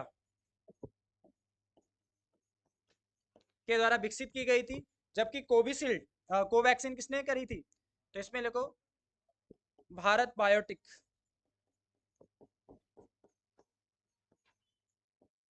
साथ साथ करंट अफेयर के साथ भी अपडेट आपको रहना है क्योंकि क्वेश्चन बन सकते हैं यहाँ से।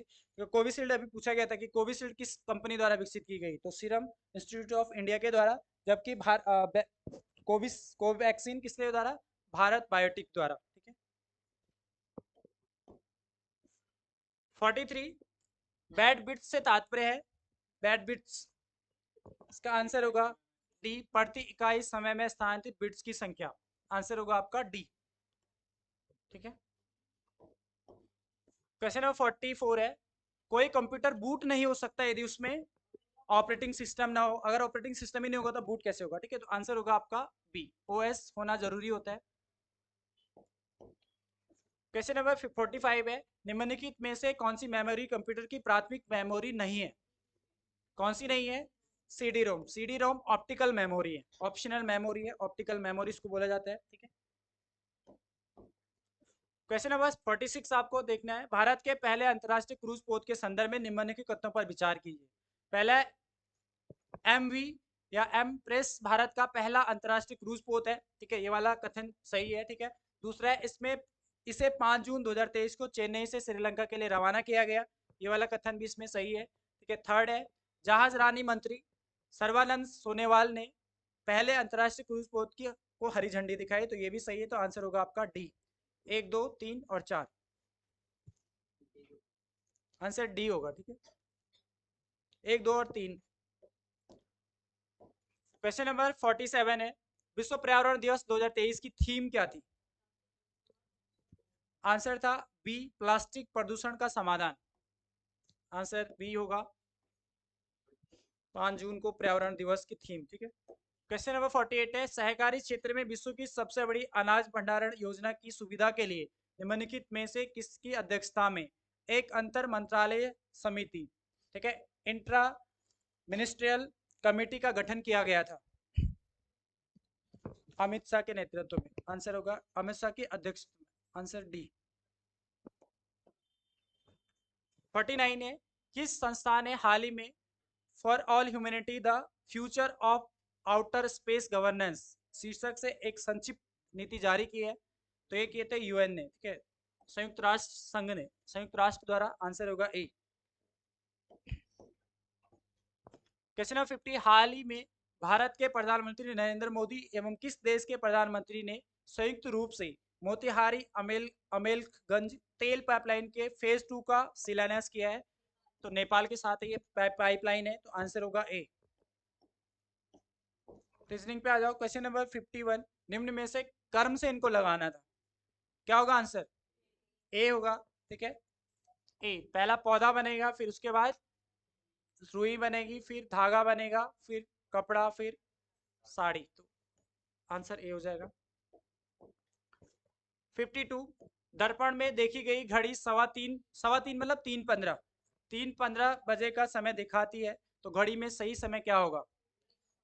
8:45। आपको बताया था जब भी आपको दर्पण प्रतिबिंब पूछो तो 11:60 में से माइनस कर देते हैं 3:15। ठीक है, तो 3:15 इसमें माइनस करेंगे तो 8 हो जाएगा, और 60 में से 15 माइनस होंगे तो 45। तो 8:45 आपका सही आंसर हो जाएगा बी। ठीक है। क्वेश्चन नंबर 53, एक पार्टी में 10 लोगों में से प्रत्येक ने एक दूसरे को 10 रुपए का भेंट दिया और भेंट में कुल दिया गया धन क्या है? 900 निकल गया था। बस इसमें कुछ नहीं करना। कितने लोग थे? 10 लोग। 10 लोगों ने कितने लोगों को दिया होगा? अपने आप को तो देगा नहीं। कितने लोगों को दिया? 9 लोगों को। और कितने रुपया दिया? 10 रुपए। बस आंसर आ जाएगा आपका 900। कुल धन पूछ रहे हैं ना आपको, तो 900 रुपए हुए। ठीक है, समझ गए ना? 10 लोग थे, अपने आप को तो देगा नहीं ना धन। कितने लोगों को देगा? 9 लोगों को देगा। और कितना देगा? 10 रुपए। तो टोटल धन कितना होगा? 900। क्वेश्चन नंबर 54, 54 का आंसर होगा 30। ठीक है, इसको बस आपको कुछ नहीं करना, इस तरह से स्क्वायर आपको दिया हो, इधर भी 4 है, इधर भी 4 है, 1 2 3 4, यहाँ भी 2 3 4। तो बस इसमें क्या करना होता है, ये जो दिए गए संख्या है इनका स्क्वायर। एक का स्क्वायर कितना होता है? एक होता है। दो का स्क्वायर 4, 3 का स्क्वायर 9, और 4 का स्क्वायर कितना होता है? 16। इनको ऐड करेंगे तो आंसर आ जाएगा आपका 30। बस ये ध्यान रखना है आपको कि दोनों तरफ क्या है? बराबर होना चाहिए। ये जो आपके दिए गए हैं कॉलम बराबर होने चाहिए, तभी आप ऐसा करेंगे। अगर एक तरफ ज्यादा एक तरफ कम है तब ऐसा नहीं होगा, तो उसके लिए कुछ और रूल होता है। ठीक है। क्वेश्चन नंबर 55, यदि सोमवार मंगलवार को 5 लिखते हैं, ठीक है, मंगलवार बुधवार को 13, तो बुधवार और गुरुवार क्या होगा? 25। आगे थे ये याद रखना है। देखो मंगलवार आता है 1 पे, मंगलवार कितने पे आता है? 1 पे। तो 1 का स्क्वायर करेंगे और ये आता है 2 पे, 2 का स्क्वायर करेंगे तो 1 का स्क्वायर 1 होता है, 2 का स्क्वायर 4 होता है, 4 1 5। इसी तरह से मंगल 2 पे आता है और बुध आता है 3 पे, तो 2 का स्क्वायर कितना होता है? 4, और 3 का स्क्वायर होता है 9, 9 और 4 13। तो इसी तरह से बुधवार आता है 3, 3 का स्क्वायर प्लस 4 का स्क्वायर, 3 का स्क्वायर होता है 9, 4 का स्क्वायर होता है 16। तो आंसर होगा आपका 25 ए। ठीक है।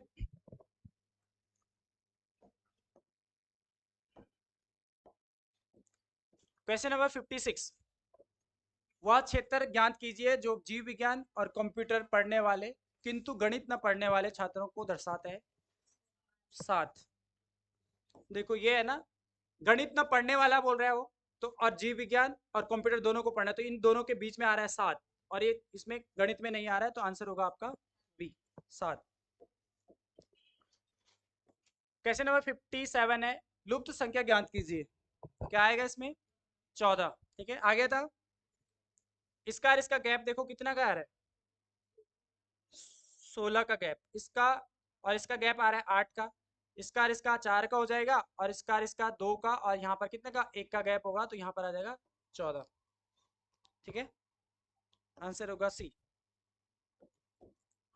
क्वेश्चन नंबर 58, इसका ए निकल गया होगा, ये तो से कोड निकालना था, आसानी से पता ही चल रहा था उसमें। ठीक है, 59, 59 का इसको रिप्लेस करना था। ठीक है, तो कौन सा आंसर होगा, डी। ठीक है, इसका सही आंसर होगा डी। इसको पुट कर लेना। ठीक है, जहां पर आपका भाग है वहां माइनस होगा, और यहाँ पर भाग की जगह माइनस हो, मतलब माइनस कहाँ पर होगा, माइनस की जगह भाग और भाग की जगह माइनस रिप्लेस हो जाएगा, तो ये आंसर आएगा आपका डी। सी से कहाँ आ रहा है, सी से, सी से आ रहा है,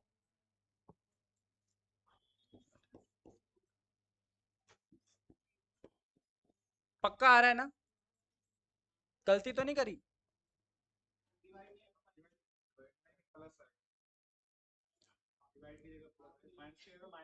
सी,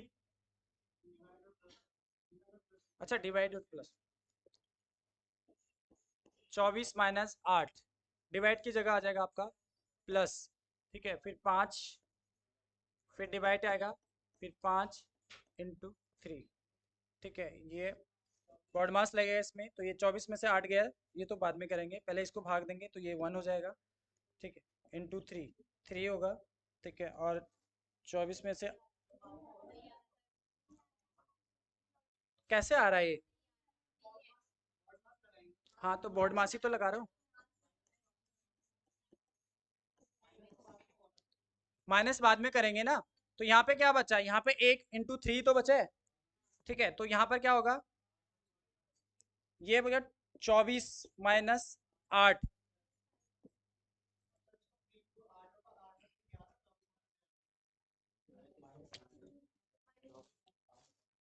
पहले क्या होगा, मल्टीप्लाई होगा, 3 आएगा यहाँ पे, 8 में से 3, 8 और 3 11,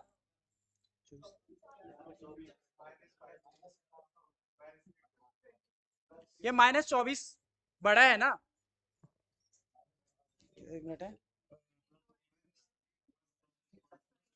ये 3 हो जाएगा। ठीक है, और 8 और 3 11, और -24 13, आ तो रहा है 13। एक मिनट है, गलती क्या हुई फिर,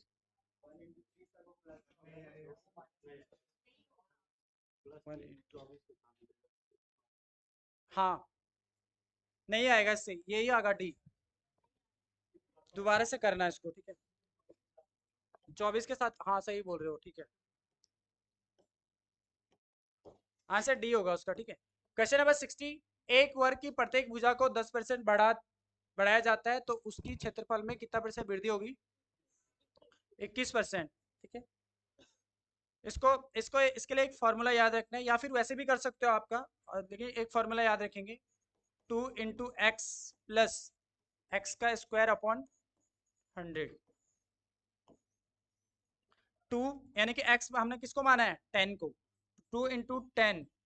ठीक है, एक्स का स्क्वायर यानी कि 10 का स्क्वायर क्या हो जाएगा, 100 अपॉन 100, ये काटेंगे तो ये 1 हो जाएगा, और 10 दूनी 20 प्लस 1 कितना आ रहा है, 21। या तो ये वाला फॉर्मूला लगा सकते हो, या डायरेक्ट आपको कर सकते हो, हमने 10% की वृद्धि करी, तो 10% यानी कि 110 इंटू 110 अपॉन 100% निकालना है, तो 100 से इंटू करेंगे। ठीक है, तो 100 हो जाएगा, इस 100 से ये 100 कट जाएगा, ये 0 से ये 0 कट जाएगा, 0 से ये 0 कट जाएगा, तो ये 11 11 की कितना होता है, 121। अब हमने 100 माना था, तो इसमें से माइनस कर देंगे 100, तो कितना आएगा, 21%।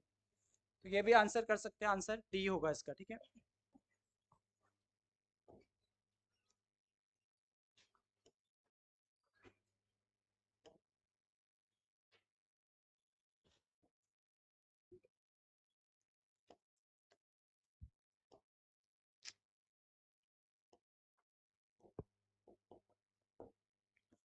चलिए क्वेश्चन नंबर 61, कीर्ति विलास एवं रस विलास नामक जो नामक रचना है किसकी है, यह है, आंसर होगा डी, सदानंद डबराल की।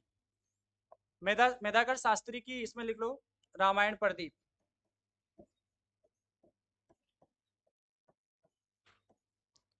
मतीराम में लिखो वृत्त विचार। वृत्त विचार किसकी है? मतीराम की हो जाएगी। ठीक है। भरत कवि मानवोदय काव्य।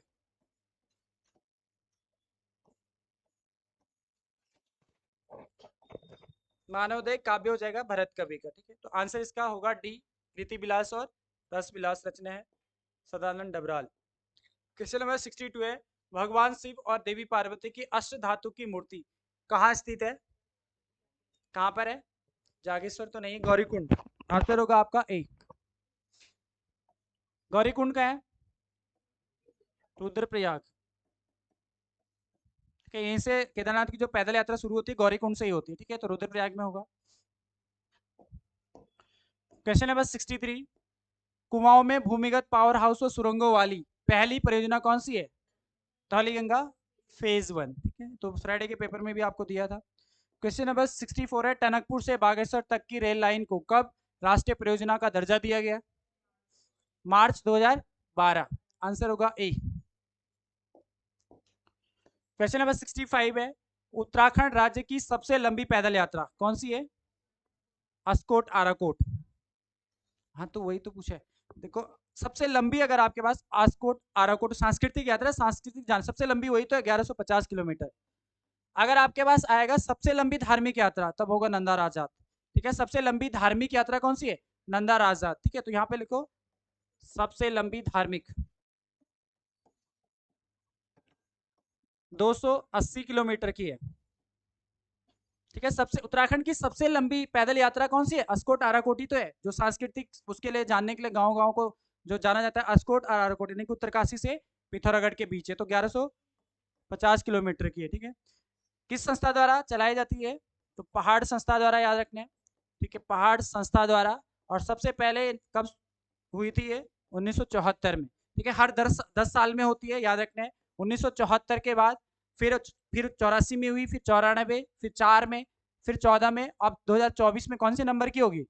तो छठी, याद रखना है। ठीक है। 2024 में होगी छठे नंबर की।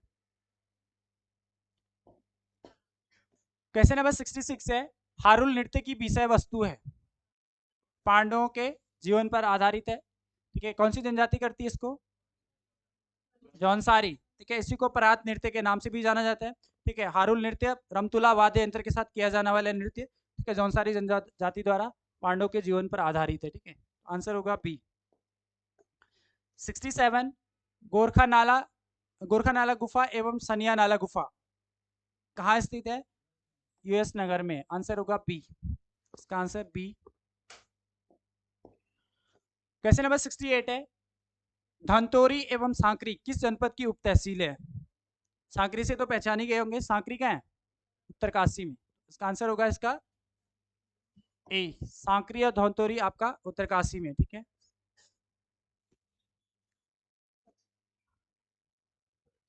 जाखणी खाल तहसील का है? जाखणी खाल है पौड़ी। जाखणी खाल। अगर आएगा जाखणी धार वो है टीरी। जाखणी धार टीरी। ठीक है। जबकि जाखणी खाल का है पौड़ी। घाट तहसील का है, बल्कि उसके नाम भी परिवर्तित हो गया चमोली में। पोखरी, हाँ नंदा घाट, नंदा नगर हो गया। ठीक है। घाट तहसील चमोली में है। ठीक है। पोखरी चमोली में। पार्टी क्या है? पार्टी, इसमें लिखना पार्टी। पेपर में पूछा गया था पार्टी और बाराकोट। पार्टी और बाराकोट तहसील चंपावत में। ठीक है।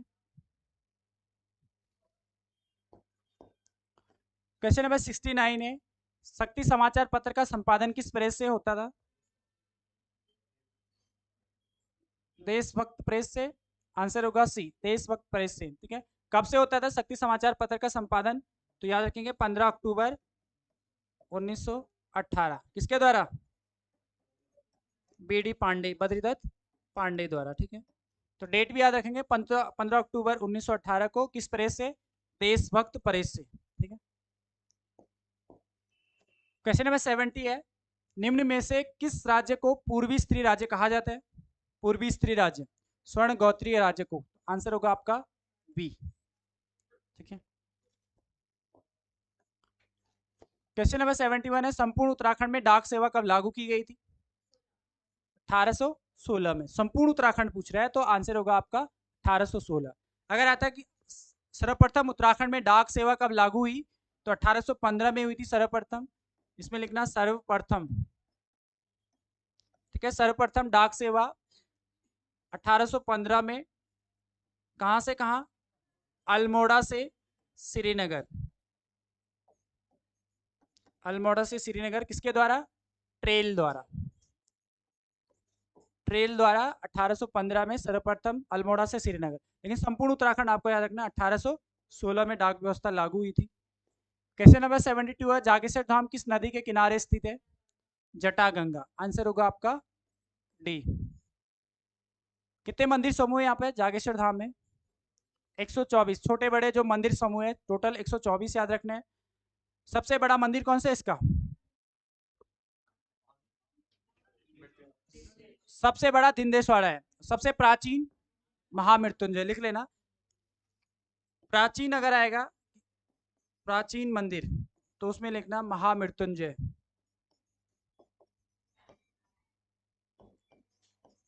सबसे प्राचीन आएगा और सबसे बड़ा आएगा तो दिंदेश्वरा।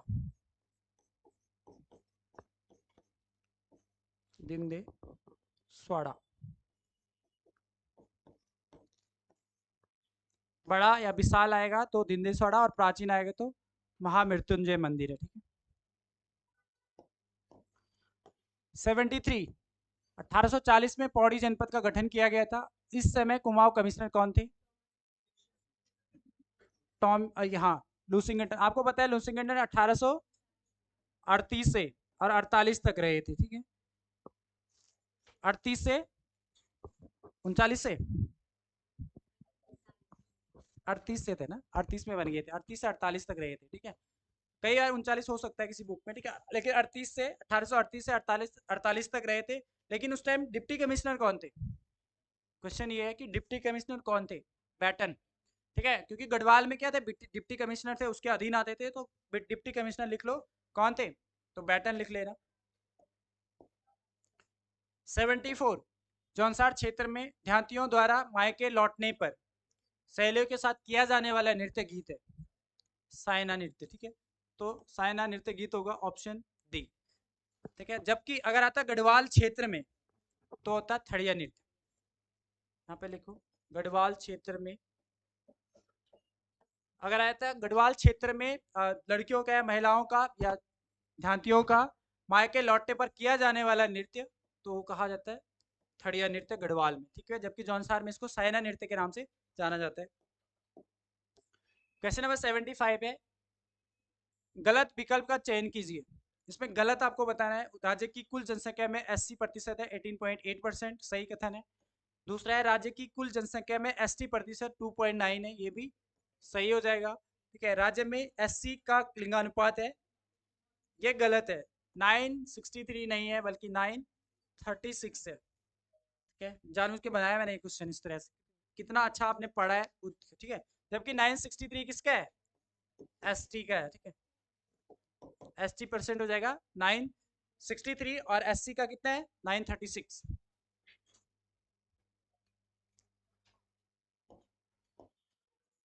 क्वेश्चन नंबर 76 है, शैलेश मटियानी पुरस्कार 2023 कितने लोगों को, कितने शिक्षकों को दिया गया था? 17। 2023 पूछ रहा है तो 17 लोगों को दिया गया है, जबकि 2022 में 39 को दिया गया था। यहाँ पे लिखो ऑप्शन सी में 2022 में 23 लोगों को, 39 लोगों को दिया गया था 2022 में।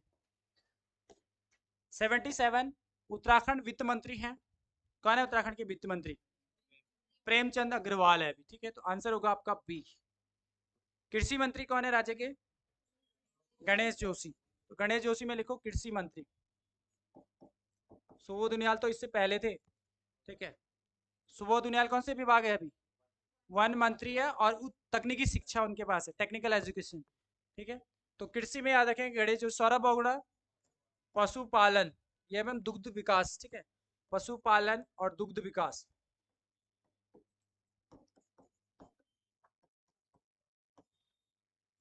ठीक है, बाकी पुष्कर सिंह धामी के पास तो बहुत सारे वैसे और डिपार्टमेंट भी है।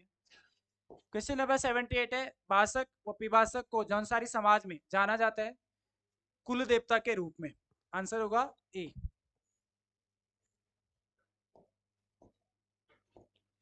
79 है, टिहरी के विलय पत्र पर हस्ताक्षर करने वाले पहले व्यक्ति कौन थे?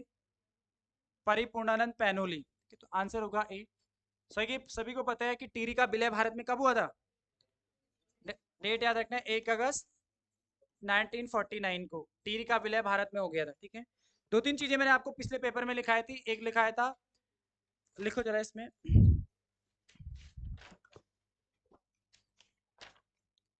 लिखना क्या है याद होगा आप लोगों को, पूछा था मैंने आपको, टिहरी दरबार और प्रजामंडल के बीच समझौता कब हुआ था? डेट सहित लिखाया था, टिहरी दरबार और प्रजामंडल के बीच समझौता 29 अगस्त 1947। लिख लो इसको, टिहरी दरबार व प्रजामंडल के बीच समझौता हुआ था 29 अगस्त 1947। ठीक है, दूसरा मैंने लिखाया था, टिहरी में अंतरिम सरकार का गठन कब किया गया था? टिहरी में अंतरिम सरकार का गठन बताओ। 15 फरवरी 1948। टिहरी में अंतरिम सरकार का गठन 15 फरवरी 1948। ठीक है, इससे पहले पेपर में दिया गया था, शांति रक्षा अधिनियम कब लागू हुआ था? 28 अप्रैल 1947। शांति रक्षा अधिनियम 28 अप्रैल 1947। चीजें एक जगह पे लिखाई जाती तो उनको लिखा करो एक जगह पे, कई बुकों में आपको अलग अलग बुकों में लिखा होगा, एक जगह पे कहीं नहीं मिलेगी चीजें। ठीक है, तो याद रखना है इसको। क्वेश्चन नंबर 80 है, किस पंवार शासक की तुलना औरंगजेब से की जाती है? मेदिनी शाह। तो इसमें सही आंसर होगा आपका ए, मेदिनी शाह की तुलना। 81 है, 80 साला बंदोबस्त किसके द्वारा किया गया था? ट्रेल के द्वारा। ठीक है, कब किया गया था? 1823। ठीक है, आपको बताया था 1880 साला इसलिए कहा जाता है क्योंकि संवत 1880 में हुआ था। ठीक है, आपको पता है संवत कैसे निकालते हैं हम? 57 इसमें ऐड कर देते हैं। ठीक है, संवत में 57 ऐड करेंगे तो ये आ जाएगा आपका 1880। कोई भी सन आप 57 ऐड करेंगे तो संवत निकल जाएगा। ठीक है, यहाँ पे उस टाइम संवत ज्यादा प्रचलित था, संवत चलता था, तो इसलिए इसको 80 साला बंदोबस्त कहा गया क्योंकि सन 1880 में हुआ था, संवत 1880 में। ठीक है, बैटन से याद रखना है, बैटन ने कौन सा बंदोबस्त किया था? 20 साला बंदोबस्त। ठीक है, 20 साल के लिए किया था, जिसको 20 साला बंदोबस्त कहा जाता था। बैटन ने 20 साला जो बंदोबस्त किया था, एक तो 1840 में किया था और दूसरा किया था 1844 में। ठीक है, तो 1840 में आप याद रखेंगे कहां पर किया था? गढ़वाल में। बैटन ने या बैटन ने गढ़वाल में 80 साला बंदोबस्त कब किया? 1840 में, जबकि कुमाऊं में कब किया? 1844 में। तो दोनों याद रखना है, क्वेश्चन पूछा जाता है 20 साला बंदोबस्त 1840 में गढ़वाल में, जबकि 1844 में कुमाऊं में। 20 साला मतलब 20 साल के लिए हुआ था ना। इसके बाद 1863 में हुआ था अगला नवा बंदोबस्त, विकेट ने जो किया था, इसलिए इसको 20 साला कहा गया क्योंकि 20 साल के अंतराल में हुआ था। ठीक है, क्वेश्चन नंबर 82, किस वर्ष नैनीताल को अलग जिला बनाया गया था? 1891 में। आंसर होगा इसका सी। किससे अलग हुआ था नैनीताल? अल्मोड़ा से। ठीक है, तो अल्मोड़ा बोले या तो ये बोले कि अल्मोड़ा का गठन अल्मोड़ा नैनीताल से कब अलग हुआ, या फिर बोले नैनीताल से अल्मोड़ा कब अलग हुआ, दोनों एक ही बात है। 1891 सॉरी। क्वेश्चन नंबर 83 है, उत्तराखंड देश का पहला राज्य है जिसने EFIR सेवा और एक पुलिस ऐप जारी किया। इसकी शुरुआत कब की गई थी? जुलाई 2022। आंसर होगा आपका ए। ठीक है, 2022 में EFIR। क्वेश्चन नंबर 84 है, उत्तरांचल संयुक्त संघर्ष समिति की स्थापना किस वर्ष की गई थी? 1989 में की गई थी। ठीक है, 11-12 जनवरी 1983 में। किसके द्वारा, कौन था अध्यक्ष इसका? द्वारिका प्रसाद उनियाल। द्वारिका प्रसाद उनियाल। द्वारिका प्रसाद उनियाल की अध्यक्षता में किया गया था संयुक्त संघर्ष समिति। ठीक है, क्वेश्चन नंबर 85 है, जगदम्बा प्रसाद थपलियाल का संबंध है जीव विज्ञान से।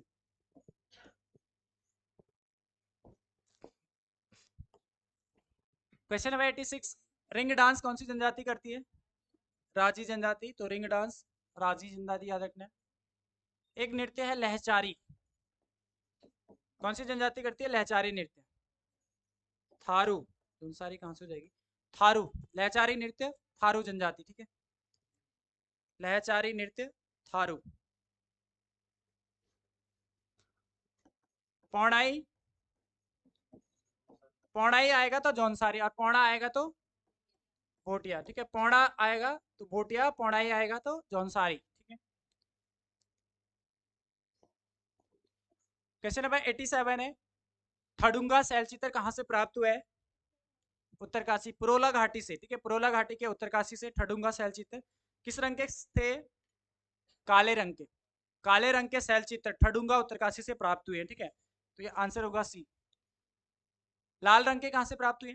लाल रंग लोहेथाप, लोहेथाप अल्मोड़ा में पड़ता है, ठीक है। तो ऑप्शन ए में लिख सकते हो, लोहेथाप अल्मोड़ा से लाल रंग के, लोहेथाप अल्मोड़ा से लाल रंग के शैल चित्र। सफेद रंग के कहाँ से प्राप्त हुए हैं? किमनी गांव, किमनी गांव चमोली से सफेद रंग के शैल चित्र,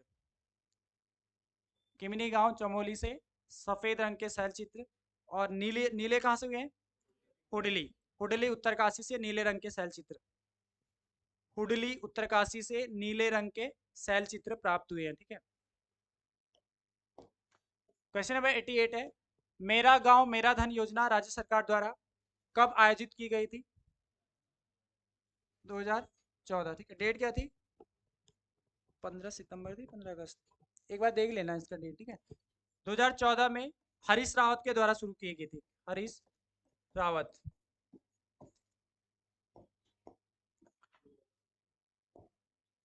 एटी 89 राजस्व प्रशिक्षण संस्थान राज्य में कहाँ स्थित है? कहाँ पे है? आंसर होगा इसका अल्मोड़ा में, ठीक है। राजस्व प्रशिक्षण संस्थान अल्मोड़ा में स्थित है। अच्छा, राजस्व पुलिस व्यवस्था अब समाप्त कर दी गई है राज्य से, ठीक है। कब की गई, डेट क्या थी उसकी? अधिनियम कब पारित हुआ वो? 3 जनवरी, लिख लेना इसको। 3 जनवरी 2023 को राजस्व पुलिस व्यवस्था यानी कि पटारी जो व्यवस्था है इसको समाप्त कर दिया गया है। कब? 3 जनवरी 2023 से। पूछा जा सकता है, पेपर में बन सकता है कि राज्य में राजस्व पुलिस व्यवस्था को कब समाप्त कर दिया गया? 3 जनवरी 2023 को, ठीक है। ये तो पता ही होगा कब से शुरू थी, 1874 से। राज्य में 1874 से राजस्व पुलिस व्यवस्था लागू थी, लेकिन समाप्त कब की गई? 3 जनवरी 2023 को।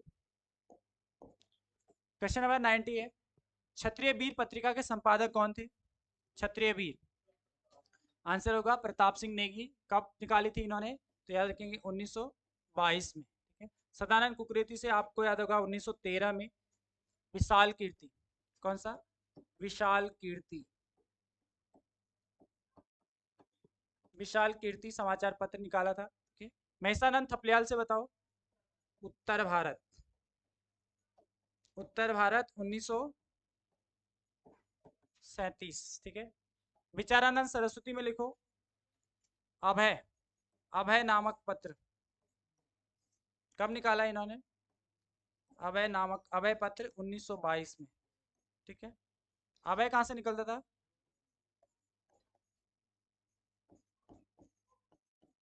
ठीक है, उत्तर भारत पौड़ी से हो जाएगा, ठीक है। ये भी पौड़ी से है आपका क्षत्रिय वीर, और विशाल कीर्ति भी पौड़ी से।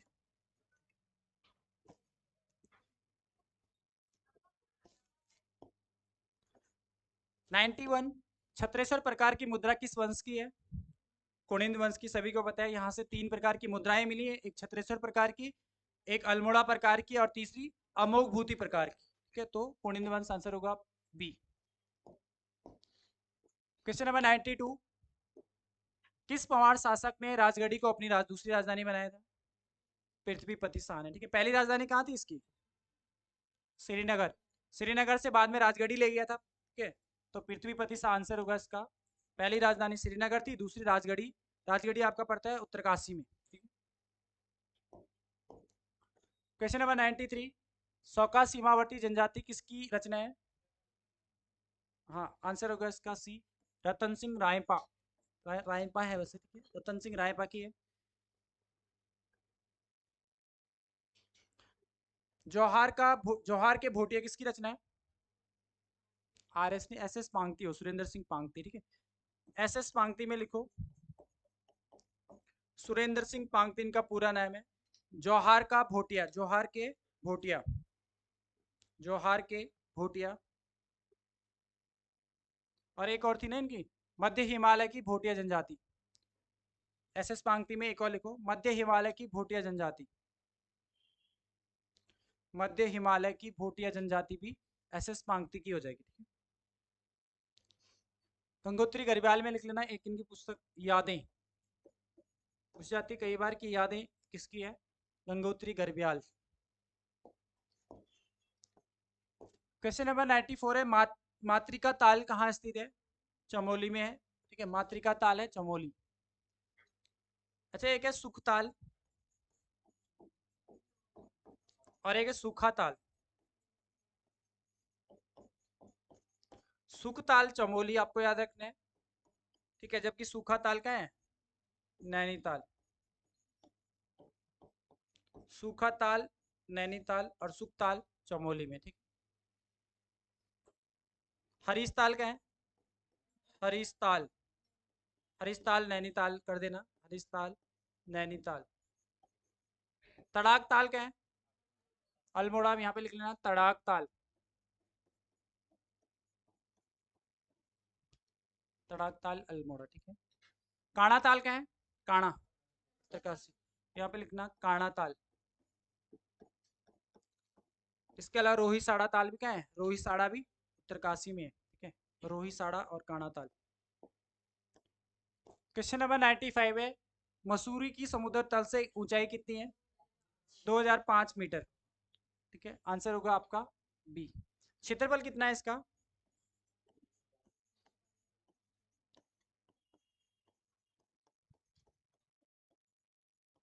65 वर्ग किलोमीटर स्क्वायर हो जाएगा, ठीक है। टोटल इसका क्षेत्रफल 65 वर्ग किलोमीटर पे फैला है, ठीक है। तो ये आपको याद रखना है। स्थापना कब हुई थी इसकी? देखो, स्थापना की डेट अलग अलग इसको देता है। एक तो 1825 कई बुकों में और 1827 भी कई बुकों में, ठीक है। वो 27 में पहली बिल्डिंग जो बनी थी वहाँ पे मलिंगार होटल, उसी को मानता है वो, ठीक है। और 1825 में लिखा है कैप्टन यंग द्वारा, ठीक है। मसूरी की खोज या मसूरी किसके द्वारा बसाया गया था? कैप्टन यंग द्वारा बसाया गया था।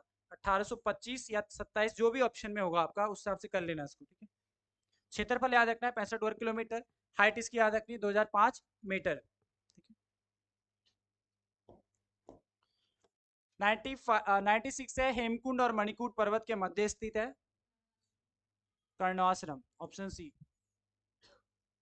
वर्तमान नाम क्या है कर्णाश्रम का? चौकी घाट, चौकी घाट लिख लेना वर्तमान नाम, चौकी घाट इसका वर्तमान नाम हो जाएगा। गांधी आश्रम की स्थापना कब हुई थी? 1937 में, ठीक है। शांतिलाल त्रिवेदी द्वारा, ठीक है। किसने करी थी? शांतिलाल त्रिवेदी, त्रिवेदी करना, शांतिलाल त्रिवेदी द्वारा, ठीक है। लक्ष्मी आश्रम की स्थापना 1946 सरला बहन, सरला बहन द्वारा, ठीक है। मायावती आश्रम कब का है? 1899 में। कहाँ पर है? चंपावत में। किसने करी थी इसकी स्थापना? विवेकानंद ने नहीं करी थी, विवेकानंद के शिष्य थे। कौन? एक तो सेवियर एच, वो सेवियर ने तो उसको बनाने की कोशिश की थी। एक सेवियर था और दूसरा क्या नाम था? एच सेवियर, एच सेवियर लिख लो फिलहाल।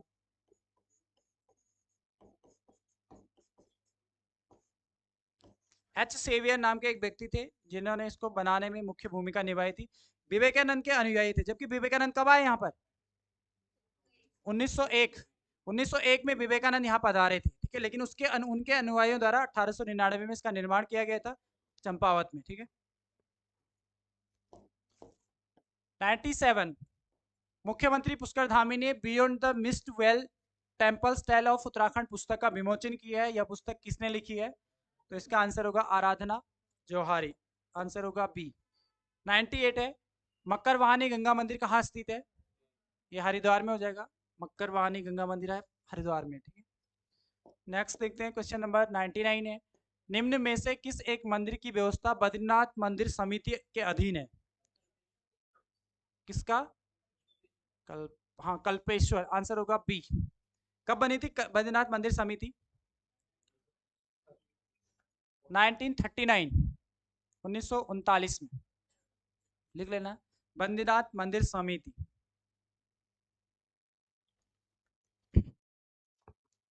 क्वेश्चन नंबर 100 आ जाओ। 100 है आपका, अग्नेरी का मेला किस जनपद में लगता है?